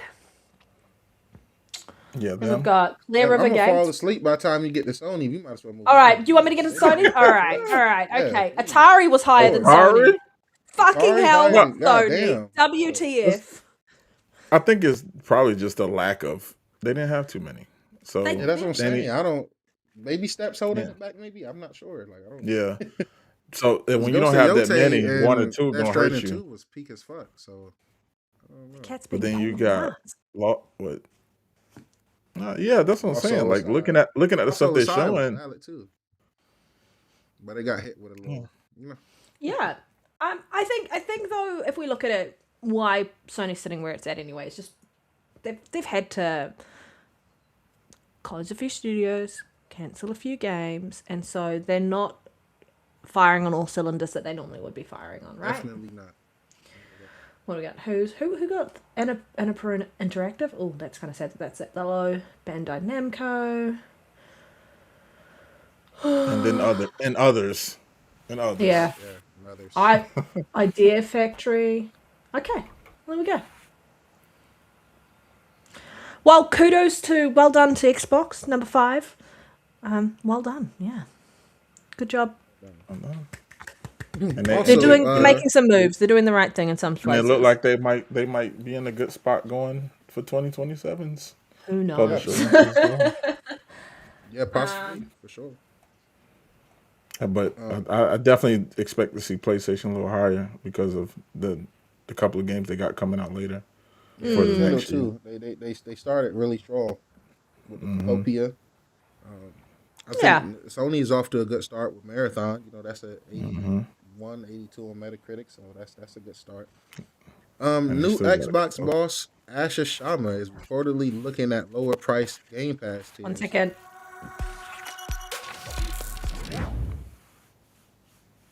I want this up. Yeah, big now Asher. start.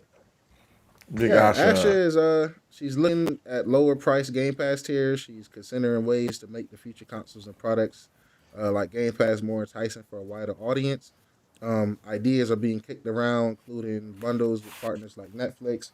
And I also seen rumors of a tier where it's only Xbox first party games, which I would definitely be happy to check out. So yeah, it is also confirmed through a Windows Central article, shout out Jazz, that Microsoft confirms new Xbox CEO Asher Sharma ended that this is an Xbox campaign. And I quote, Asher retired, this is an Xbox because it didn't feel like Xbox. She is personally leading a reset of how to show up as a brand. That's awesome. And then you got Chris Collard interview, and I quote, we're working hard so developers can make one Xbox build in the future, and they'll run on their Project Helix console on PC and on streaming and cloud surfaces like TVs and other devices. And I quote, someone looking to be ready for next gen With Xbox, should be developing for Xbox console today, developing for Xbox on PC, and supporting Xbox Play Anywhere. That'll put you in a pole position for the next generation to ensure your Xbox and PC games run natively on Project Helix. Be smarter to start with the Xbox PC version first, and then use it as a basis for the Xbox consoles versions. Um, yeah, so I get your guys' takes on all of that news and hear what you guys think. Lyric. I've just got to go throw my cat upstairs. So you jump in. Oh no, it seems like she's finding her stride and trying to give some, I guess, some power back to the brand itself from their eyes or whatnot. They always gonna have the core fans and hardcore fans that didn't go nowhere in the first place. But everything that it seems like that's been said is, if they are true, which we're expecting them to be true, everything sounds like it's going in the right direction. Now, how they execute it will always be the main thing. How will it be executed? So bundles with Netflix sounds pretty good. Netflix just went up again, so I'm pretty sure some people would like to see that at this point. Like Nero said, that we both saw that there was possibly a tier where there's only the first party titles. I think that's a dope idea, for people that just want to get a hold of some of those games that they publish in a Game Pass tier, and then just buy the other games that they want that possibly would go in the Ultimate tier. And though I wasn't like totally against it, I definitely wasn't like for it as well. I was kind of like indifferent to the whole "this is an Xbox" campaign. I know for a lot of people they didn't enjoy that campaign at all. So her nixing that might have been the best idea to do. And kind of push. And I see they have been doing a lot to try to I wouldn't say rebrand, but kind of reboot the brand. So that's all of it sounds great to me. I can't argue with none of this up here. Once again, this execution at the end of the day. If they can execute it well, it makes sense. I still want to see a family pass. That would be great. I agree. If they can make that happen. But if they can execute all these things, these points that's made, they can position themselves to at least look a lot better to a lot more people. And somehow I guess they're talking to GameStop too. 'Cause GameStop is right alongside with them, because GameStop got some kind of ad got going on trying to get you to uh, turn in your PlayStation to get an Xbox. I will be honest, I know GameStop get a lot of flack, but after going in there trading a few games, They've definitely it's went not up too on many on. places. It's not too many places you can go and still bump into other gamers alike. Every time I bump into another gamer at GameStop, we always conversate, and it's been like that my whole life. Whether it's the person checking me out, or just other customers. I bumped into a guy that was buying like 3 sets of not the dual sense, but the Switch controllers. And we talked for like 5-10 minutes, man, just chopping it about the Switch, the future games that's coming and shit like that. So that was a Yeah. small tidbit, man. But as much hate as GameStop get, deservingly so, it's still a dope spot to go to and bump into other gamers in the Yeah. real world, man. So, Question for y'all but in the as far chat, as right quick. this, Oh, go go ahead. I'm ahead, bro. sorry. No, No, I you was just good. gonna throw while you was finishing. I wanted to see the chat. What do y'all think would Agree. be a good price for a Netflix Game Pass bundle if you was to pick the price, and for y'all too as well? What y'all What think you would be asking a the good chat? price? The chat and us. Um, I don't have Netflix. I mean, I have Netflix, but I don't have Netflix. Like, I have access to Netflix, but I don't pay for it. Like, actually So pay for so the Netflix. So it tiers wouldn't are actually it wouldn't be beneficial to me to opt for a Netflix tier option. So if there's a version where I can still get Game Pass without Netflix being bundled in, I'd be quite happy with that. While I still get what I want out of my Game Pass Ultimate subscription. Some people are saying $40, $40. yeah, Yes, the yeah. three tiers are now. right now $9.99 for the with the ads. I think it's $19.99 and then $24.99. So with Game Pass having the $30 tier, what is it? $17.99, $17.99 tier and the $9.99. I forgot what the other tiers are. I've been on Ultimate so long I don't forgot. But Personally, I would if love you for was her to the scrap it. I'm not. the Ultimate, Yeah, I would. What it is now. I think 30. I think what it is now makes sense. I think for me, I think the Game Pass Ultimate should just be $25. Like I think $25. Them jumping from 20 to 10 was extremely egregious and greed. I know people still justify it, but more power to them. That's fine. But I think if you add the Netflix subscription in there, like to me, the Netflix subscription would bring me more value than that dumbass Fortnite shit that's being forced in my subscription. I think that'd be more impactful. But I think what I it's think at I'm now, in line with the $30. chat. If you can add that in there, I think that'd be dope. Because I somebody think I'm mentioned in it. line with the You chat mentioned about it. 40, but $39.99 for a Wait, Netflix 40 US tier dollars. for a Game Pass Ultimate and Netflix, and it has to be at least the second tier of Netflix because the first tier is already $9.99. No, you've got no. I mean, That's I guess because you if you've don't got pay Netflix, for it yeah, anyway. yeah. Like, but you've got to picture this though, right? Like, you've got that's the US price. That is not the price that's going out elsewhere, so can get quite costly when you add into that. But I think a non-Netflix option might be a. But yeah, I don't pay for it. Like That was my just subscription is cheaper than one subscription Steady streaming. Steve-O. I, I'm I, not I've sure. Who said are you, brother? I've said this a long time ago. Like I don't understand why they don't have like a build your own pass thing where they give us options of different things that we can have, and then according to what we put Make together, it it gives customizable, us a yeah. bundle price. Yeah. Yeah, I Because think if I could take Fortnite crew out, you know what I'm saying? Because I personally don't play Fortnite, or I can leave this out, or I can just say, instead of her coming with a tier for just first party titles, that can be one of the part of my customization. I just want first party titles, and I want some other random thing or whatever the case may be, and just make it that way. But so. Now you're going with at steady underscore Stevo, Bobby. I saw the game set live, so I recognized the icon, but I was like, I don't know if he anyone he else in he had, on your podcast he uses had to that he icon. had to get rid of the KY. Yeah.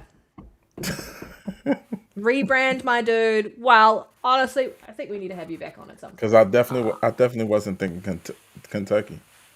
Well, you know what? Before I even started podcasting, I had to rebrand my name because I knew what I was walking into with the name I had before was not going to be Oh, what was the appropriate. name? What was the name? No, Lyric, no. You know the name.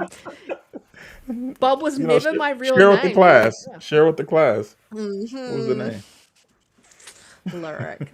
If Fuck You was in the chat, he would be just like bombarding it in the chat. Like, I Yep, feel like you someone know in the it. chat knows what my previous gamer tag was. Hey, if you know it in the chat, go ahead and put it down there.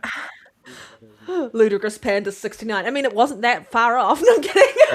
Look, as I grab my phone to go in the chat. Anybody know it in the chat, put it in there. Yeah.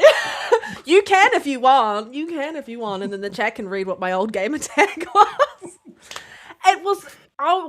Before you do though, I'll add though. It was because I talk too much. It has nothing to do with anything else. It was because I talk too much. Mm-hmm. Yeah. That's And what it isn't even the was, name I Grizz. came up with myself. Someone else called me it because they were saying like I talk too much and to shut up. Nicely, they were telling me to shut up nicely in a way. But then, yeah, I thought it was a funny nickname, and I kind of was like, no one's ever going to know who I am. And I had that as my gamer tag, and then got into podcasting. I was like, holy shit, like I definitely need to change this. So I changed it. Yeah. Panda love. Oh, I love all these great ideas. Big mouth mouth. panda. None of them had the word panda in it. That's all. Someone knows in the chat. They should have at least 5 tiers. Yes, Mr. Dachi. Yes, agreed. Yeah. Have you guys been to any GameStop that sells manga? No, because you know what? The version of GameStop closed here in New Zealand. I'm really sad about that. Yeah. All right, what were we talking about? I'm totally lost. I think we was moving forward. We just giving our Yeah. opinions on this. Like I said, as far as the rumors of how she reassessing Game Pass, I'm more of a. I get excited, but it's more of a cautious excitement. Like I believe it when I To see it, wait or and let's just see get the what ball actually moving. comes out of Yeah, it. yeah. I Yeah. don't want to It's get too hyped. Cautiously Even optimistic, right? yeah, even with the hate rumors of the Switch stuff we was talking about earlier, I'm cautiously optimistic because it might all be false or it might all be true, and you just never know until the things get in front of you nowadays. But as far as her retiring, this is an Xbox. I love that. My phone, my MacBook, my monitor is not a fucking Xbox. I don't give a fuck about a Game Pass app being installed. It's not an Xbox. So I'm happy she moved on from that. I always thought that shit was idiotic, stupid, and devalued the brand. So that's good that she did kick that shit to the curb. And as much as I respect Sarah and Phil, whoever came up with that, this is Xbox shit is stupid. I mean, I understand the intent behind it was to kind of encourage people to be like, hey, if you want to play an Xbox game, you can play it anywhere you want. But I definitely agree that it was a detractor and did a lot of For damage to me, the it brand came and the off more console as market. it came I off think as kind of like, hey, you don't need an Xbox to play Yeah, I mean, that's exactly Xbox. what it came off as. And I think to Ash's comments around her first interview that went live around like looking after your core audience, and your core audience is the console market. Yes, you've got another audience on it on PC side, so that you've got, but like to be a detractor away from your core audience, and that's what you were talking about earlier. Was like you grow your core audience, you focus on them. They weren't growing that core audience. If anything, people were leaving. And so there's a lot of work to be done into that space to bring people back to the ecosystem that is Xbox. Yeah. Yep. I think Shout out they to definitely played with it too much. I think that campaign only works if you're like in the lead of market share. But when you're behind, that doesn't work Well, when you're so because no strong one that it cares. doesn't impact your brand, I think you have no issue. Like it's meant to sort of complement your Expand. brand. Yeah. Yeah, expand it and complement it, but it didn't. And that's because I feel like some people don't know what a good thing is anyway. Yeah, they spend too much time on Twitter. Yeah. Question for the panel. All right, shoot your question, Steve-O. As we transition to What the are we next what are we topic, transitioning to? to the next topic, Ooh, yes. Sorry, why I'll he bring it puts up his one question second. in. Yeah, I've just got to get ready to share that one. So give me 1 second while it loads in the background. Come on, Steve-O, you on the timer here.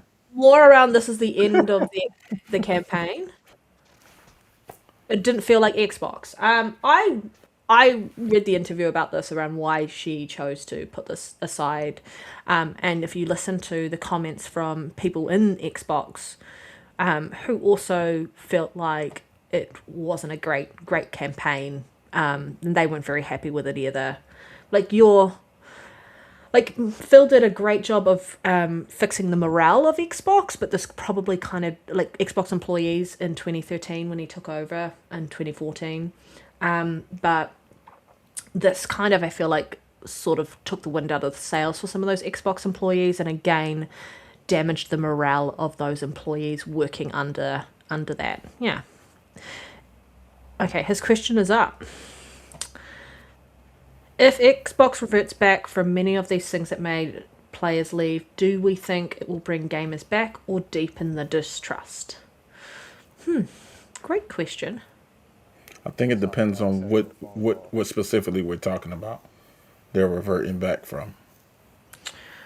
Maybe the I'm messaging. gonna be honest. I'm gonna go on a little rant. Go Hey, for it. Bob, like, let me tell you something. I don't give a fuck what decisions Phil made. I don't give a fuck what decisions Sarah Bond came in and made.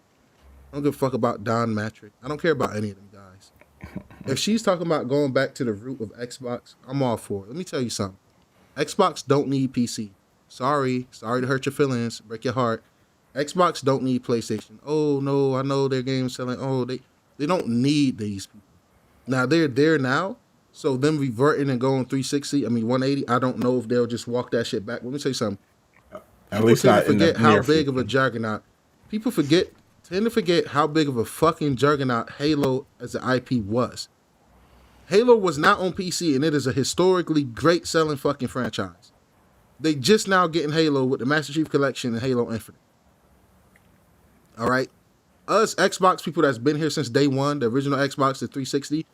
We've been buying and supporting games long before you Game Pass dick riders who only check something out in Game Pass. No shade. If that's how you consume your games, that's how you consume your games.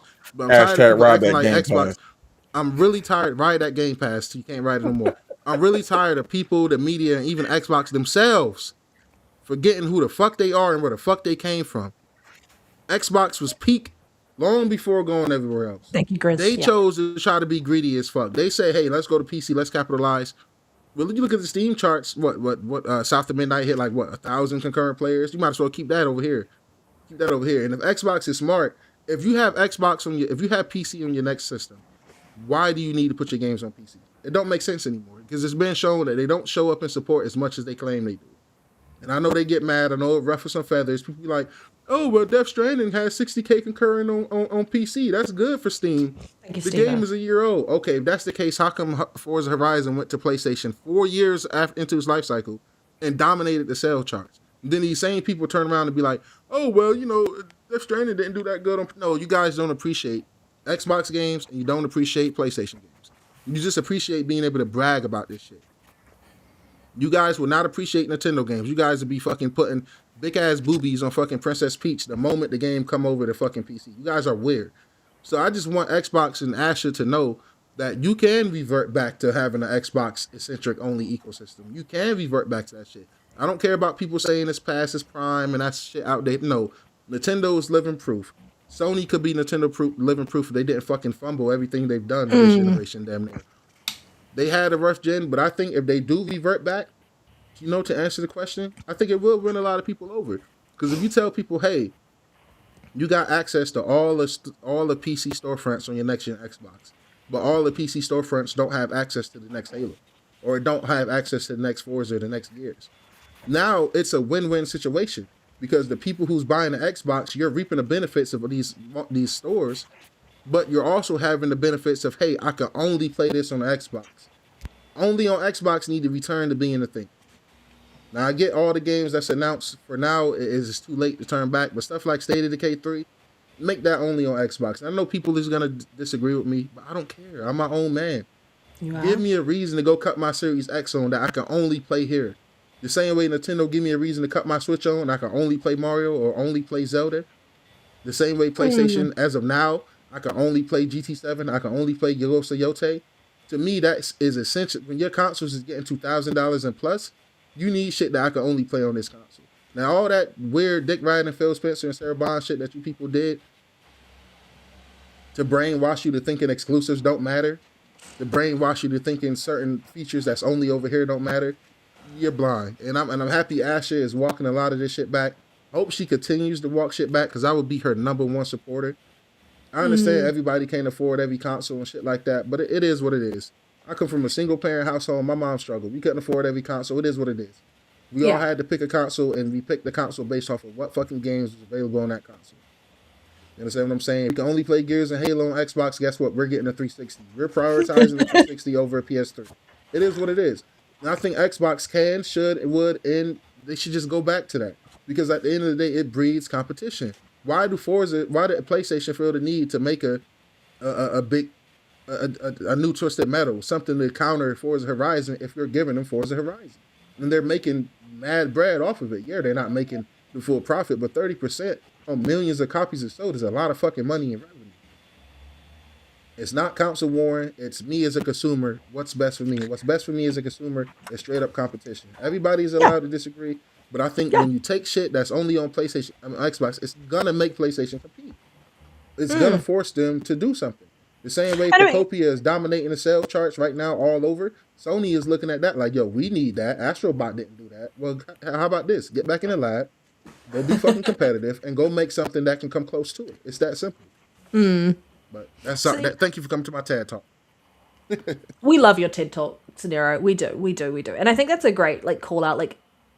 we're not all going to agree. Like, I agree with some of what you said, Nero, but I don't agree with all of what you said, because I do think that that play anywhere piece is such a massive thing. But what I would say around that, to add to your things, is if you pulled your games off those other storefronts and just put it on your Xbox PC storefront, then it's still, you get the 100% of those profits, essentially. Obviously the developers will get their cut and all of that, and that means that you're prioritizing that storefront and pulling people into that part of your ecosystem. Because I think when we look at console, and I talked about it last week, consoles are just outside of Nintendo, but Nintendo is now sort of changing their side of things. Consoles are just closed off PCs.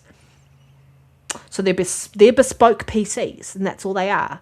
Ever since they moved over to the x86 architecture and all of that, and the way that they're working with AMD, etc., etc., it is that side of things. So I do like the idea around the potential of making things easier for developers around, you only need to create a PC version of your game and maybe do some minor optimization to then push out a version that'll be on the Xbox Helix device that'll eventually come out. But you are right around cost. The fact that these consoles, the next generation, is going to be excessively expensive for a lot of people, and it's going to be do I decide to upgrade, or I'm happy with what I'm currently doing now? And I think there's a lot of questions. If we're looking at like what's coming out of this piece and what we've heard around the rumblings from what Asher is doing, she's asking a lot of questions of like, why do we do it this way? How else could we do it? What do you guys think? And those sort of things. And you want someone to come in and ask those questions, because like if you're doing the same thing and expecting a different outcome, that's the definition of insanity. And so she's coming in and asking these questions. Why are we doing it this way? Is there a better way we should be doing this? I don't think that there's a level of distrust there. I think, yes, there are some people who do need things spelled out for them around the changes here, because they have been burned by Xbox, and there's a little bit of like groveling that needs to be done in the space, or they just really need to lead by, instead of talking about it, just showing that they're going to do this thing. I think that's going to bring people back. Word of mouth is going to bring people back. I think the games are going to bring people back, and I feel like just showing what Xbox originally is and making Xbox the brand that you know what it used to be, that's going to bring people back. And they're just always going to be detractors in any space, no matter where you are. And it's just ignoring those detractors, because they might be the loudest people in the room, but they're also the most ill-informed and irrational and delusional people in the room, I feel, as well. And you can't really take their opinion that seriously, because they aren't informed. They are super biased. They aren't willing to take on another perspective to understand what's going on in the world. They're so focused on their brand and all of that. Yeah. Oh my God, what is my system doing? Yeah, I hate to sound evil, but Xbox Play Anywhere only means something to people that abandoned Xbox and ran away like little pussies. I'm sorry, not sorry. I'm being evil. Ooh, no, next gen villain. I'm sorry, but there's Xbox people that stood 10 toes down with the actual console of Xbox from the beginning. We don't give a fuck about Play Anywhere, because guess what? I'm here on the box. I'm here for Xbox. This is an Xbox. My Xbox that's in my living room. That's what I care about. So all these pussy punk motherfuckers that ran away from Xbox like cowards.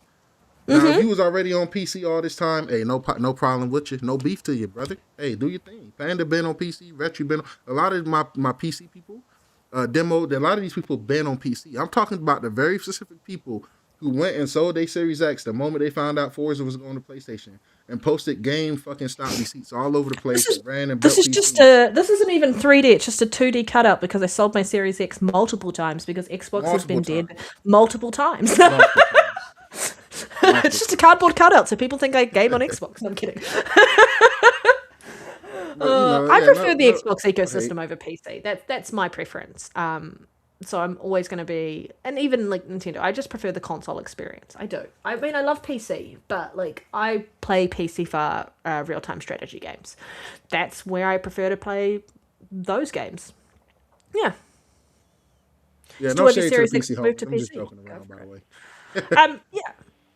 Eyes are just talking shit. Don't mind me. Just stay well informed. Lyric, what is your thoughts on that original question that I can't remember if you actually answered it or not because my brain has just been like ranting for the last, I feel like 5 minutes. What's up, Becca? Your mic off, Lyric. I muted him because like he hasn't paid his AI subscription. No, I'm kidding. Oh no, I had chimed in about you talking about if they revert back. Yeah. Yeah, I think it just depends on like what specifically they're reverting back to. Like I I do agree that exclusives they do need exclusives. So reverting that back would be I think is a thing that would help them. I think it would help people to come back to it. I don't think they need to make everything exclusive, like some of the multiplayer games or the live service games, stuff like that.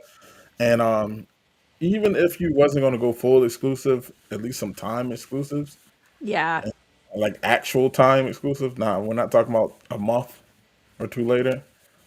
But yeah, I think that'll work. I think that'll work in that sense for us, like just bringing back some of that, giving people a reason to to stand by their brand or the brand that they enjoy, they prefer. So yeah, I think it could work. Yeah. I think it would do more. I think it would do more help than it would hurt. At this point, you can't really hurt more than you did with this is an Xbox and all the other stuff. Like True. so, yeah. I mean, I agree with I this. was saying, Sadly, like Gears and Halo should not be on specific platforms I unless you're agree. just delivering a multiplayer experience, like story and all of that. Yeah. I think there's that side of it. But to people's point, Halo has been on PC for since like 2002, 2003. Was put in the chat earlier. So Halo has a massive PC install base. It has only been deprived, but like the people who have been deprived of the greatness that is Halo have been those who have solely played on PlayStation and never picked up, or only solely played on Nintendo and never picked up an Xbox or played it on PC. So I don't necessarily think that IP or those two IPs need to go to those two platforms because you want to give people a reason to go, let's get involved in your ecosystem. If you want to get that, what makes an Xbox, and start prioritizing your console market or your console install base by going, hey, you've chosen to purchase this console. You choose that over playing on PC. So here's an incentive to say thank you for having your purchase here rather than incentivizing others to not purchase a console. Yeah. All I've just right. got to Well, quickly go grab something. So I've chucked up the next absolutely. piece, Yeah. So Nero, oh, ready to go. I So think we covered that because I covered all that in one going. about Project Like Helix. yeah, about them making the games. Well, if y'all want to dive deeper onto it, No, I ain't really I got think too much. I feel like we talked about this last week and maybe the week before Yeah, when the Project Helix news started coming out. And I kind of vaguely talked about it just a moment ago with my rant. So maybe I just bring up the next one. yeah. What is that? Is that the? The open AI is shutting down. Okay, mm, is that one? Let me You go out and packing find air it. is gas or what? AI slap will still be alive and think gas or Give me 1 second while I go find this. yeah. Is it And here? pretty Is this much, the guys, open one? OpenAI is shutting down its AI video platform Sora after it flopped. Disney is now exiting their $1 billion deal with OpenAI. Man, all this AI shit is gonna backfire on everyone. Is what I'm thinking. Because not once, in my opinion, not once have any of these guys or any of the AI thought to do any actual like cool shit with AI that people actually care about. Um, like when I think about AI in gaming, or I know this not technically gaming what they got going on, but one AI, all AI, same AI bullshit, right? My thing that'd be really cool is you see when I thought about AI as a kid growing up, I'm always thinking about NPCs, the world, stuff like what Rockstar do with their games. Like people actually living lives in the video game, going to work, doing stuff like that. I'm like, yo, when is any of these guys gonna do really cool shit like that? Like even with Microsoft, it's like Copilot is cool, but show me some next generation AI logic in Forza. Where the Yeah. NPCs actually live life, follow traffic laws, and you know what I'm saying. Other people you racing that's not online. Like to me, that's what I care about. So I'm gonna be honest. Seeing this, I couldn't care less, man. Hey, to hell with it. Go ahead and let it all crash and burn. Everybody want to keep chasing that AI dream as if this shit is the future, which it is.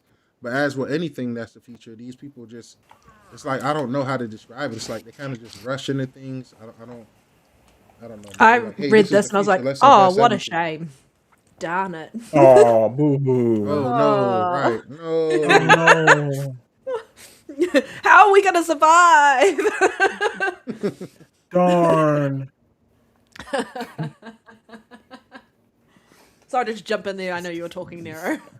Oh no, you Keeping me good. up I'm in agreement. keeping me up at night. I just couldn't care. I don't have much to add to this. Oh, yeah, I have no notes I on don't this. have nothing to add. Yeah, I don't. What a shame. But now we're into the Sony part of the show. Yes, some Sony gloom and doom going on around here, man. Not Sony going down. Sony is shutting down the VFX company, Pixarmondo. The company has won Oscars and Emmys. They were behind the visual effects for Game of Thrones, The Boys, House of Dragons, and many other projects. Sony acquired them in 2022. I like Game of Thrones. I like The Boys. I like House of Dragons. I think they got some really cool visual flair and effects going on with them. Um, I don't have too many takes on this. It just seems like Sony as a whole right now is in a They acquired them trying in to reset. 2022 off the success of what this company has done to then shut them down. I hope all those people find another place to work because the work that they did on those IPs was really, really good. It's very disappointing because like The Boys, House of Dragon, like what? It's just sad to see what's happening in that. Disappointed. I'm disappointed. I love all those shows, especially The Boys. Yeah. Definitely a great show. WTF? What are they replacing it with? Who's coming in to do the work that this visual effects company was doing? Who's going to do that and replace them? Sony being focusing like that, what they deliver for movies and TV shows and stuff. It's just, have they been making bad decisions? Have they been spending too much? What's happening, Sony? All that live service slot, man. This is the effects of shit like Concord and Ford Loop and all these trash shits nobody asked about and asked for. Well, why is this side of the business being impacted? Like, what's happening in that space? Because obviously this is Concord was just no, I mean this side of the business. Awesome. This is not the gaming side separate, of the business. Yeah, so but I'm wondering. I think their gaming honestly, I might be a 10 for a hat, but I think the flops and the cancellations of what they've done Definitely this has affected everywhere. It's affected Yeah, the I think company as a so. whole. I think so. I don't think they can Disappointing. big losses and shit like a Microsoft can. And Nintendo just quite frankly don't deal with this shit because they're on point when it comes to managing their studios and shit. So Yeah. this wasn't even the worst news. To me, the bigger news is Sony announced price increases for the PS5 consoles. Now, to me, this was inevitable. I wasn't sure how long they was going to let the 2 terabyte Series X It lasted a long time. Pro. Yeah, it lasted a long time. And technically, Yeah, you watching they this did. live, They held off it for don't take ages. effect. Yeah, they held off, man. But, man, they increased the prices of all the consoles. The PS5 Pro is now $900. The base PS5 is $650. The PS5 Digital is $600, and the PS Portal is $250. The new prices go live April 2nd. It's an insane time, man. 5 years in, and consoles is going up.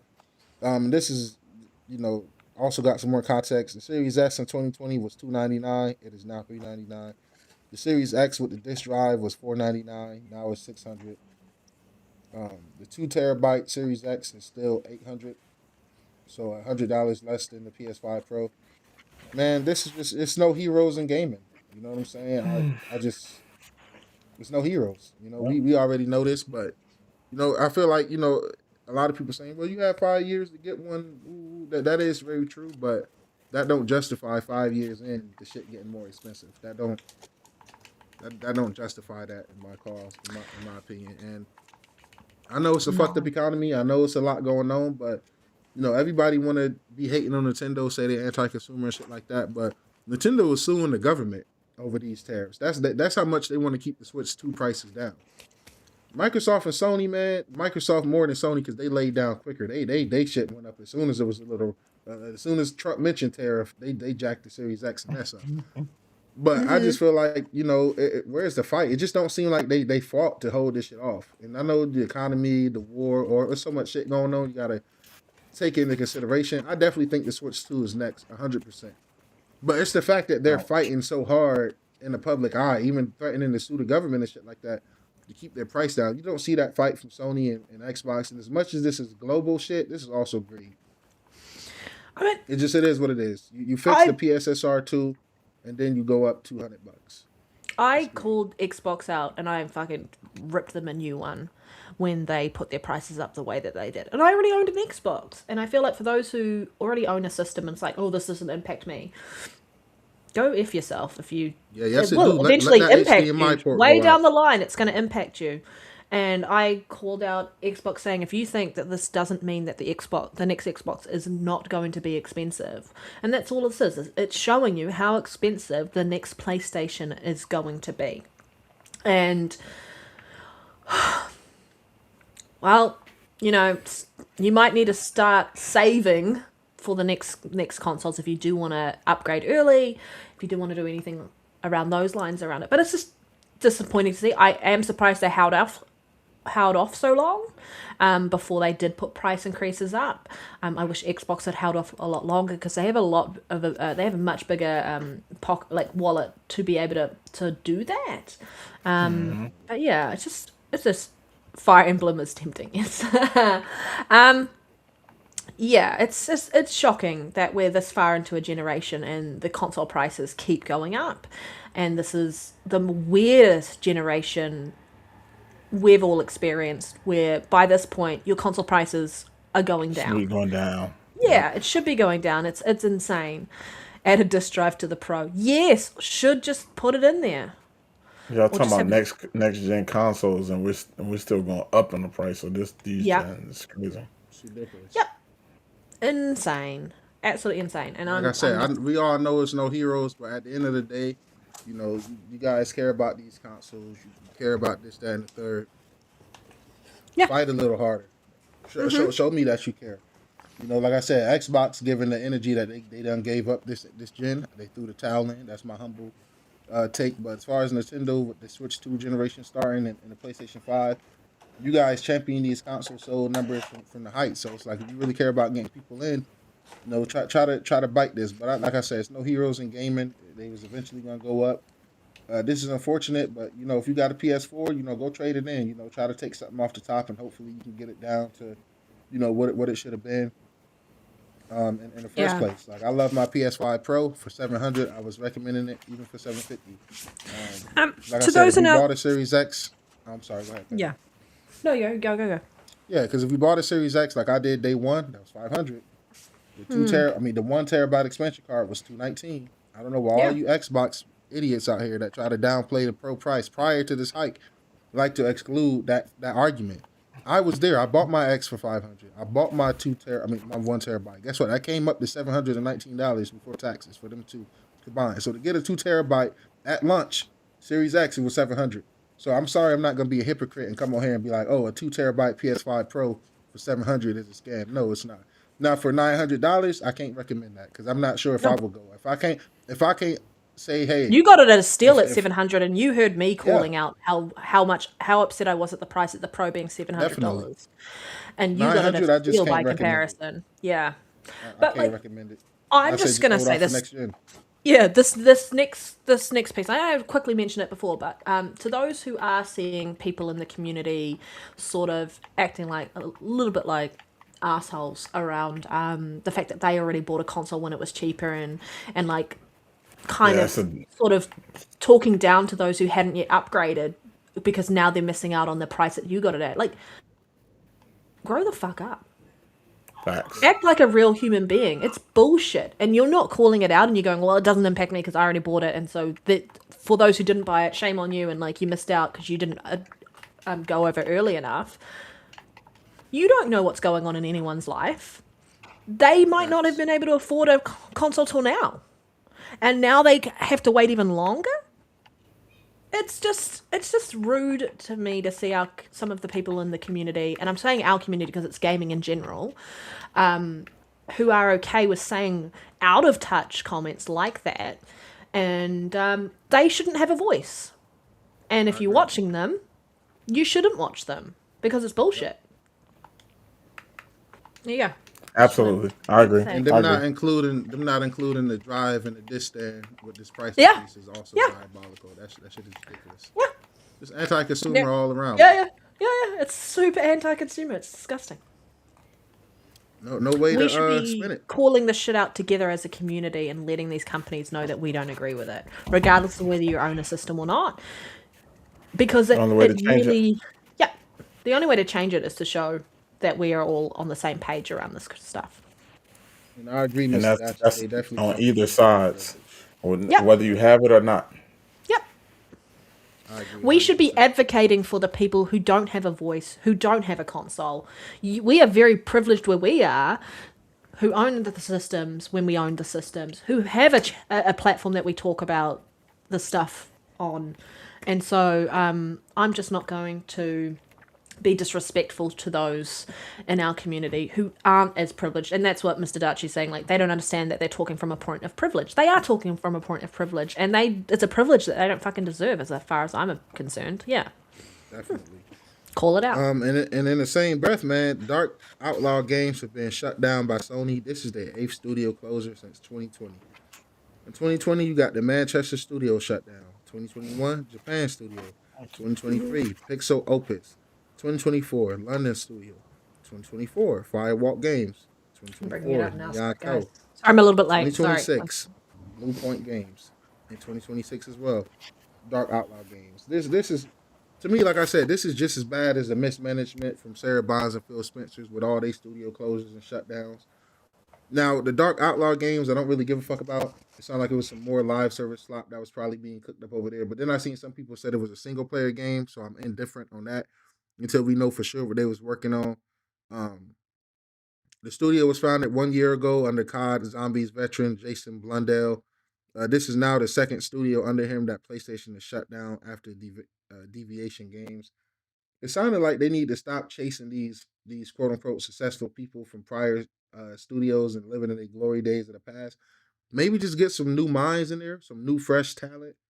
You know, and this is why I be confused with Sony, because for you to be a Japanese company, you know, open a like to me, Japan studio being shut down was idiotic. Those are the people responsible for Gravity Rush and shit like that.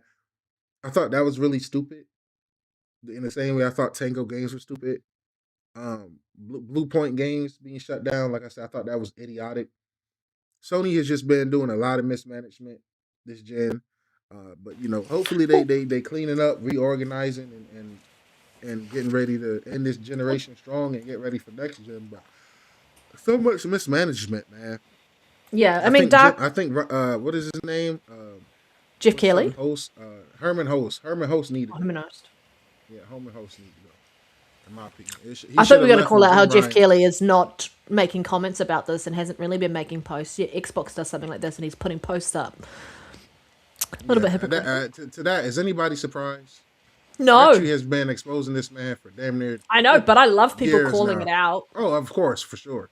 It's just anything he do. Like I don't even tune into that guy no more. If you're an Xbox guy, the only time you should pay Jeff Keighley any attention was at the Summer Game Fest and the Game Awards. Outside of that, Yeah. there's literally no reason to follow him. No No. reason to. It's just gonna be gloom and doom whenever it's like Yeah. quietness from anyone. I mean, Dark Outlaws Games was doing like a single player game, right? From my understanding. I think so. I've seen people saying both, But this is shocking though when you think about it. We're 6 years into a generation, and 8 studio closures from PlayStation. That's massive. There weren't even 8 studio closures from Xbox last generation, and Xbox generation was not good. Yes, they've had other studio closures, but it's a trend and it's concerning. And for those who like to concern troll and all of this other bullshit, you should be calling this out. And instead of going, what's happening over the fence over at Xbox, your own shit stinks, mate. You know? I don't know. I'm shocked. I'm saddened.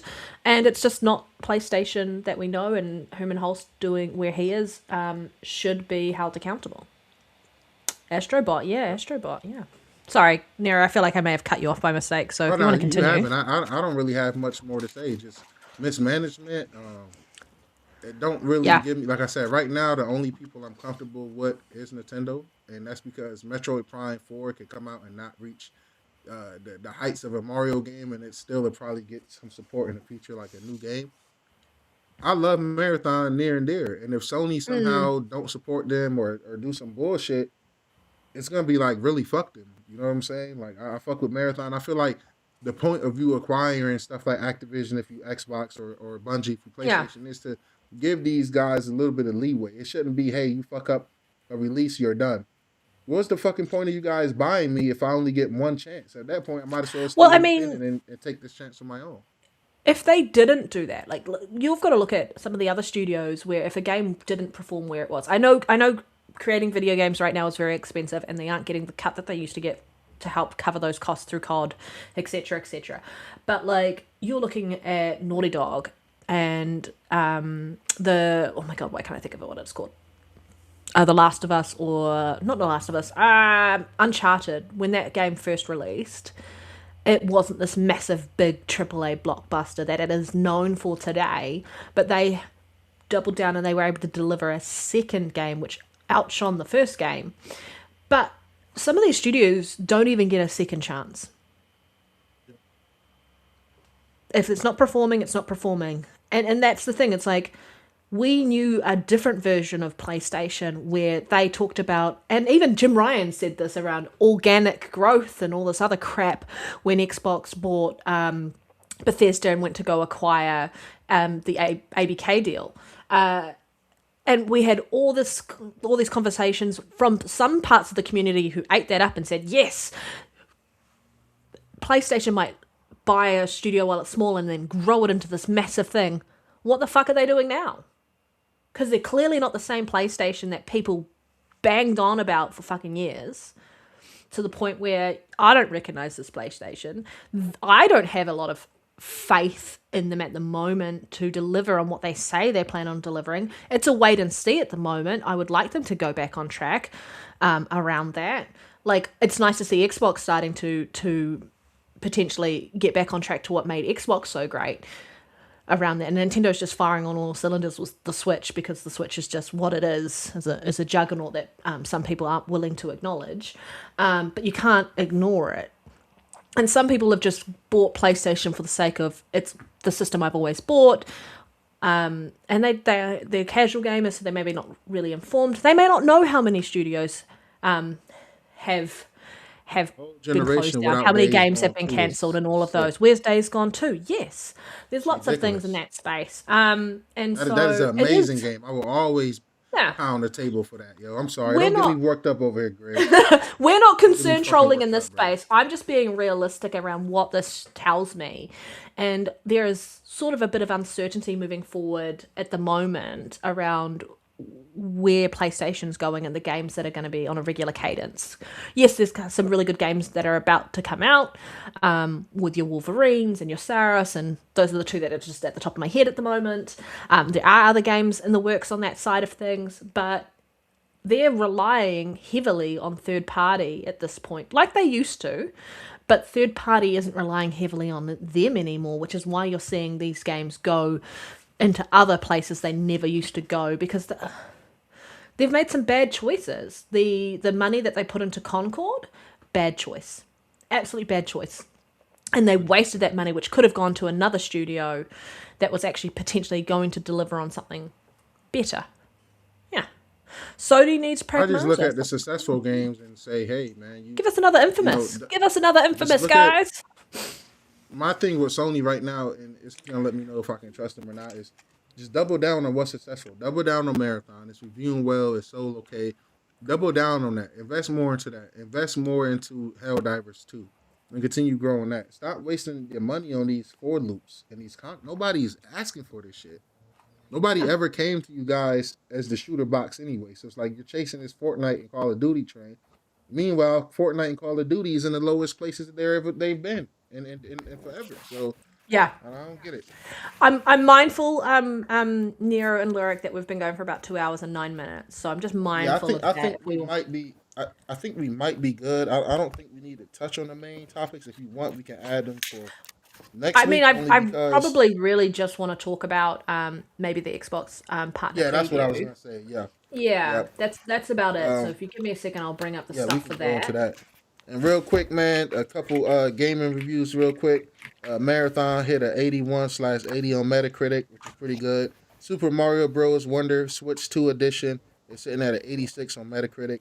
And Pokemon Pocopia Metacritic has risen to a 90. It was an 89. So far, it's the best reviewed game on Metacritic this year, the highest Metacritic score for a Pokemon game ever, and it's selling like hotcakes. So final thing we'll talk about because we are over 2 hours. Panda definitely got a nice little date to go to soon. Me and Larry got AI shenanigans behind the scenes to get up to, and Reese just being a piece of shit in the chat per Reese usual. is just reesing Um, it. yeah. Scores for this. Now I'm gonna be completely transparent, No, you Agreed. guys. just reset. It has been a very busy week for me, so I have not been able to sit down and watch this as a You whole. haven't? So I It's don't. 30 I have minutes or not. 32 Yeah. minutes. I have not. I watched Lyric it this told me to watch morning. it earlier today. I took a nap. There were actually some really good call outs in here. So I'm happy to talk a little bit about it in this space as well. Lyric, you're just making noise in the background. You might need to mute yourself. So ADS, man, they stole our name. No, I'm kidding. This is 2027 release. Hey, Grey Monad, good to see you. Musa is a day one from me. Yes, I'm probably saying it wrong. But there were some really good call outs. I can't remember how many games they showed because I didn't actually count it, so I'm sorry. Does it say how many games they showed? The 30-minute broadcast. We showed 19 up and coming games. So 19 games. They showed 19 games. Some were new announcements that we haven't seen. Some were we'd already been aware of them, but they were just giving an update on it. So Alien Deathstorm, I feel like this was a reveal trailer. So new from Rebellion, so Atomfall and Sniper Elite, which is why I'm excited for it. It looks like it's going to have good gunplay, and it doesn't look horror-esque at this point. If it is, then I'm going to cry because I want to play this game.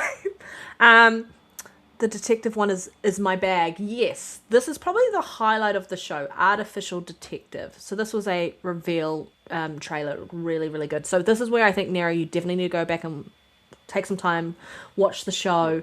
I really enjoyed some of what was shown here, and I was reminded of some of the games that were...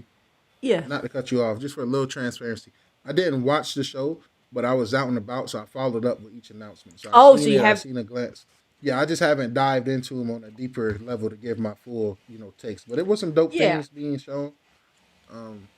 What Yeah, I'm did- more so- interested for you and Lyric opinions. Yeah, no, all good. I'm just gonna quickly In the show chat. what was up here first. Ascend to Zero. So then we had this is Lyric's game. We all know Lyric's a Bluey fan. Yeah, my daughter loved Bluey, man. One day. Hey, one this day is I'll great have because to- this is what Memory going to Game Pass, I think. It looks like a really great game if you have a child. Yeah, The Expanse looks fucking incredible. Dispatch announced to coming to Xbox. I'm excited for that. I am super excited for that because I know you love that game, Nero, and so I have a lot Hell of yeah. trust in your opinion around video games. Fire and game, man. You're gonna love it. yeah, I really want to give this a go. So yeah, I'm excited for that one. The Eternal Life of Goldman. This when I first saw it, I feel like we saw it end of last year, maybe earlier in the year. I'm trying to remember because this is the second time we've seen it. This demo is live today, so if you want to go, live today, live already. It's out now. It was live at the time of the showcase. So if you want to go check out if this game is for you, there is a demo available to play, and it's a great way to try a game before you buy a game. And I think demos need to be happening more and more. I know Game Pass is a great way to kind of do that, but Yeah, I don't think it's a game. It will be available on Game Pass, yes, but the demo, go try the demo. I watched the gameplay of this more, and I felt like it vibed with me a little bit more than the first reveal, so I do want to go and download the demo and give that one a go. You've already wish listed every game on the on Xbox I want to play from the show. Good on you, Monad. I kind of agree. There's some fantastic titles that showed here. This is probably my highlight, The Expanse, so Cyrus Reborn, and I think the reason being is it just feels like Mass Effect to me in the sense of the grittiness of the characters, the storyline. If you've ever watched the show The Expanse or read the books that the show is based off, then you will want to play in this world. And so this is probably my highlight of the whole show was this, because the more I'm at the point where I don't need to see anymore. You sold me on it like however many showcases ago, because I love the world of The Expanse. And it just has such rich characters and rich, it's just a great rich story itself. And that's what I loved about Mass Effect. And it's going to be probably my game that I will tide me over till Mass Effect actually comes out, which who knows when. Yeah, this Golden Unseen meets Inspector Gadget. Love it. Forever Ago, was this Annapurna? I feel like this might have been Annapurna from them as a publisher. This is on Game Pass, and I don't know how to describe the story of this one, but it looked interesting. I like the art style. It sounded like a very interesting, like, story driven game around life and sort of that journey. Frog Squad coming to Xbox. I don't really have much to add on that. It looks like it'll be a fun game to play with other people. Grave Seasons, I don't know.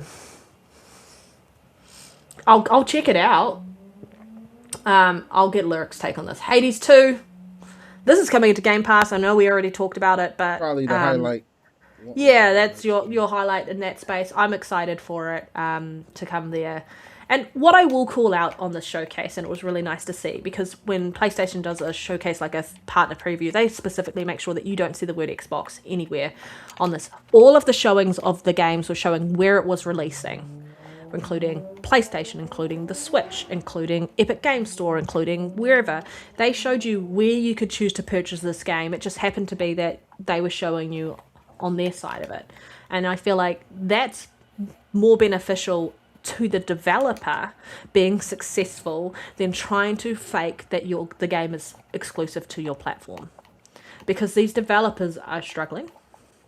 Free advertising is all, and if you want to play that game on that platform, then you know that it's coming to your platform. I like the look of this Hunter the Reckoning Death Wish. So this is what opened the show. And I was, as soon as they opened it, I was like, keen. And they kind of kept the show going. I really enjoyed everything. Musa Dirty Fate, this looks fantastic. I know that some of the games had some frame rate issues around how they were showing, but they're still in development. They're still being optimized. And when they release, those frame rate issues should hopefully be resolved. At this point, start showing shit on the Helix, man. No frame. Yeah. No problem with that next. Well, the developers won't have access to that until the beginning of next year. So, yeah. But I assume that that's what's going to start happening, is the moment they start getting a version up and running on that, once they get the developer kits, they will be showing that. Yeah. Serious Sam Shadowverse. I like the idea of this, jumping in with, I guess, however many other people and playing that. Play anywhere in Game Pass icons were hidden in the bottom left-hand corner. Yeah. Well, if you're a Serious Sam fan, you're a Serious Sam fan. There's a new DLC for Stalker 2. If you're a Stalker 2 fan, awesome. I haven't gone back and played it since launch, so I probably should, since they've had a lot of upgrades and a lot of improvements in that space. Stranger Than Heaven. This was nice to see a bit more around this. I feel like we saw it last year for the first time, and so it was really nice to see them taking you through the different time, like the different decades and such, and seeing that and getting an idea of what little bit more about this game, and I feel like they announced a showcase in May, which is going to be Xbox is doing a bit more of a deep dive in May as a showcase piece for this game specifically. I don't know if they'll do that for other games, but that was announced at this here. Have you seen the new Exodus gameplay showing? Exodus. Sorry, I said it wrong. Exodus. I have. I am excited for that, but I'm also a little bit umming and ahhing about that to see how what actually happens with Exodus, because that also is from like some Mass Effect developers or people who did do Mass Effect. So, and Super Meat Boy. I forgot this game was coming to Game Pass, and it's out on the 31st. So like in 2 to 3 more days. You'll be able to play Super Meat Boy. The trailer for this was fucking funny. If you watched the trailer and enjoyed it, the guy's busy just dying all the time and like smashing all his stuff because he's so frustrated of dying all the time. Like it was quite a funny trailer. So yeah, if you're a Super Meat Boy fan and you hate, like you love to hate yourself and getting continuously destroyed in each level, then this is for you. I'm excited. I love Super Meat Boy. You love Super Meat Boy? Yeah. You want to add anything else to that, Lyric? No, that's awesome. Super Meat Yeah. Boy. All day. Vaulted, I don't know what that one is. I feel like I need to see more on it. It was an introduction here for me, and I was like, I'm not sure about this one. A tactical RPG, we'll see. Wuthering Waves, this actually showed really well. And that's coming out in July. I don't have much to add. So those are the games that showed at the preview. It's of the partner preview. And I think overall I really enjoyed it and gave it like an 8 out of 10 for a third party. It had really good pacing. It had some really good games that caught my attention. It reminded me about games that were coming to Game Pass that I'd forgotten about. So it did everything that I needed it to do for me as a gamer. It wasn't the best partner preview, but it wasn't awful, so I gave it an 8 out of 10. What is everyone else's rating on it? I really enjoyed it. I'm sitting around a 5. You're sitting at 5? But that's because I'm big on like showing me something, and there was a couple times that they didn't. A lot really of trailers, show me. not enough gameplay. Yeah. Yeah. And I'm really against that at this point, because like, Well, they had a demo in there that you could play. They had some games that were like available in the next day or two, and so there were some good. There's definitely good some things. Yeah, I agree. Fair point though. 5 out of 10. Fair point. Lyric SB wants you to know he loves Wuthering Waves, so your rating sucks. Haha, Fly and Growbar on the same page. 8 out of 10. 14 of those games are coming to Game Pass. Yes.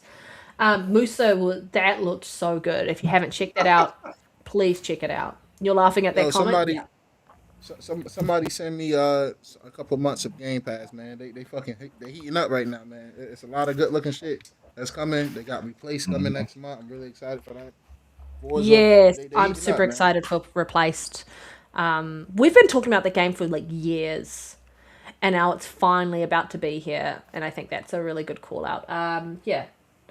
7 never before, 14 going to Game Pass. There were some great additions here, and it sounds like we're probably, just with the amount of games coming out this year and needing that thing, I think we're going to be dealing with a lot more Xbox showcases, even if they're these smaller little partner preview showcases. We're going to see a lot more announcements, and hopefully that also means a lot more announcements coming from the PlayStation side. I just wish PlayStation would be a little bit more transparent around what games are going to what platforms. I know they don't want to, because the illusion is you can only play it on PlayStation. I'm gonna be honest. It's an old magic trick, and I'm sick of that magic trick. Nah, I like that magic trick. I know you like it. I don't. I think most Xbox fans feel the same way though. If I'm going to watch an Xbox show, I could care less where the games are going to be. I'm here because it's called Xbox Partners. So, even Nintendo, when Nintendo do their thing, all those games that Nintendo Indie Direct they just did a couple of weeks ago, most of those games is going elsewhere as well. But when you're doing a show that you funded, that you're partnering with these devs, I don't give a fuck where you're putting this game at. Hey, this is the Xbox partner preview, my nigga. Hey, you're only gonna see Xbox stuff here.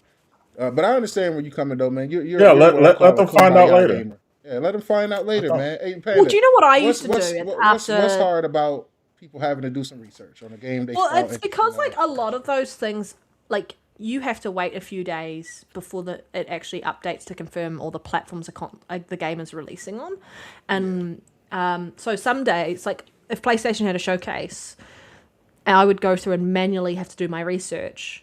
But then there were some where there was no answer on what platforms it was releasing on, and so I was like, "Oh, that's a pain in the ass." And then maybe a week later, it finally was announced. I'm like, "Well, I've already done my research. I don't need to go back a week later." Like, so I guess there's that. I feel like they should provide that to the companies that are actually going to be reporting on it and going, "Hey, yeah, you can announce the stuff.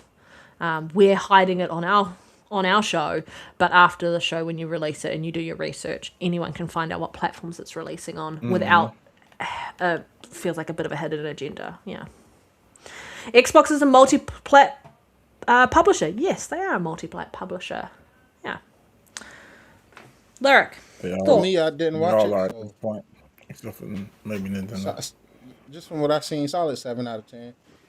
I love all the games that's coming to Xbox Game Pass. Even as somebody that's not currently sub, I still like seeing something that will make me want to go sub. And they showed a handful of games that'll make me say, hey, if I feel like renewing my subscription for a month, I think you yeah, would I'm sub definitely again gonna if they do it. fixed the pricing, Nero. 100%. Yeah, if it was $25, I would never have canceled. Yep, 100%. I just feel like going from 10 to 30 was a smack in the face. I don't use Fortnite. I don't use the cloud gaming and shit like that. So, the only thing I care about is just the actual Game Pass itself. So all the extra perks, it's not needed. I agree with Lyric. Let me build my own Game Pass tier. All that shit, Am I build it going tier. crazy? I don't know what an RNE trailer's part. I feel like people dismiss the RNE. Maybe that's the acronym for it. Maybe. What RNE stand for, bro? I don't know. Yeah, Crow. Sorry, I'd have to go look into that a bit more. Maybe I'm just overthinking it. I'm like, I feel that people miss the fact that it was new trailers for already announced games. Okay, Yeah. shown. Yeah, there Okay. were 7 new titles shown, and there were new trailers. I mean, new trailers for already announced games. Yeah, mistype on mobile. Okay, not me going crazy. All right, I thought there was an acronym I just didn't understand, and okay, sweet. I'm not going crazy. Not this Would time. appreciate you not gaslighting us, though. No, I'm kidding. No, I joke. take I every joke. chance to gaslight Panda. Yeah.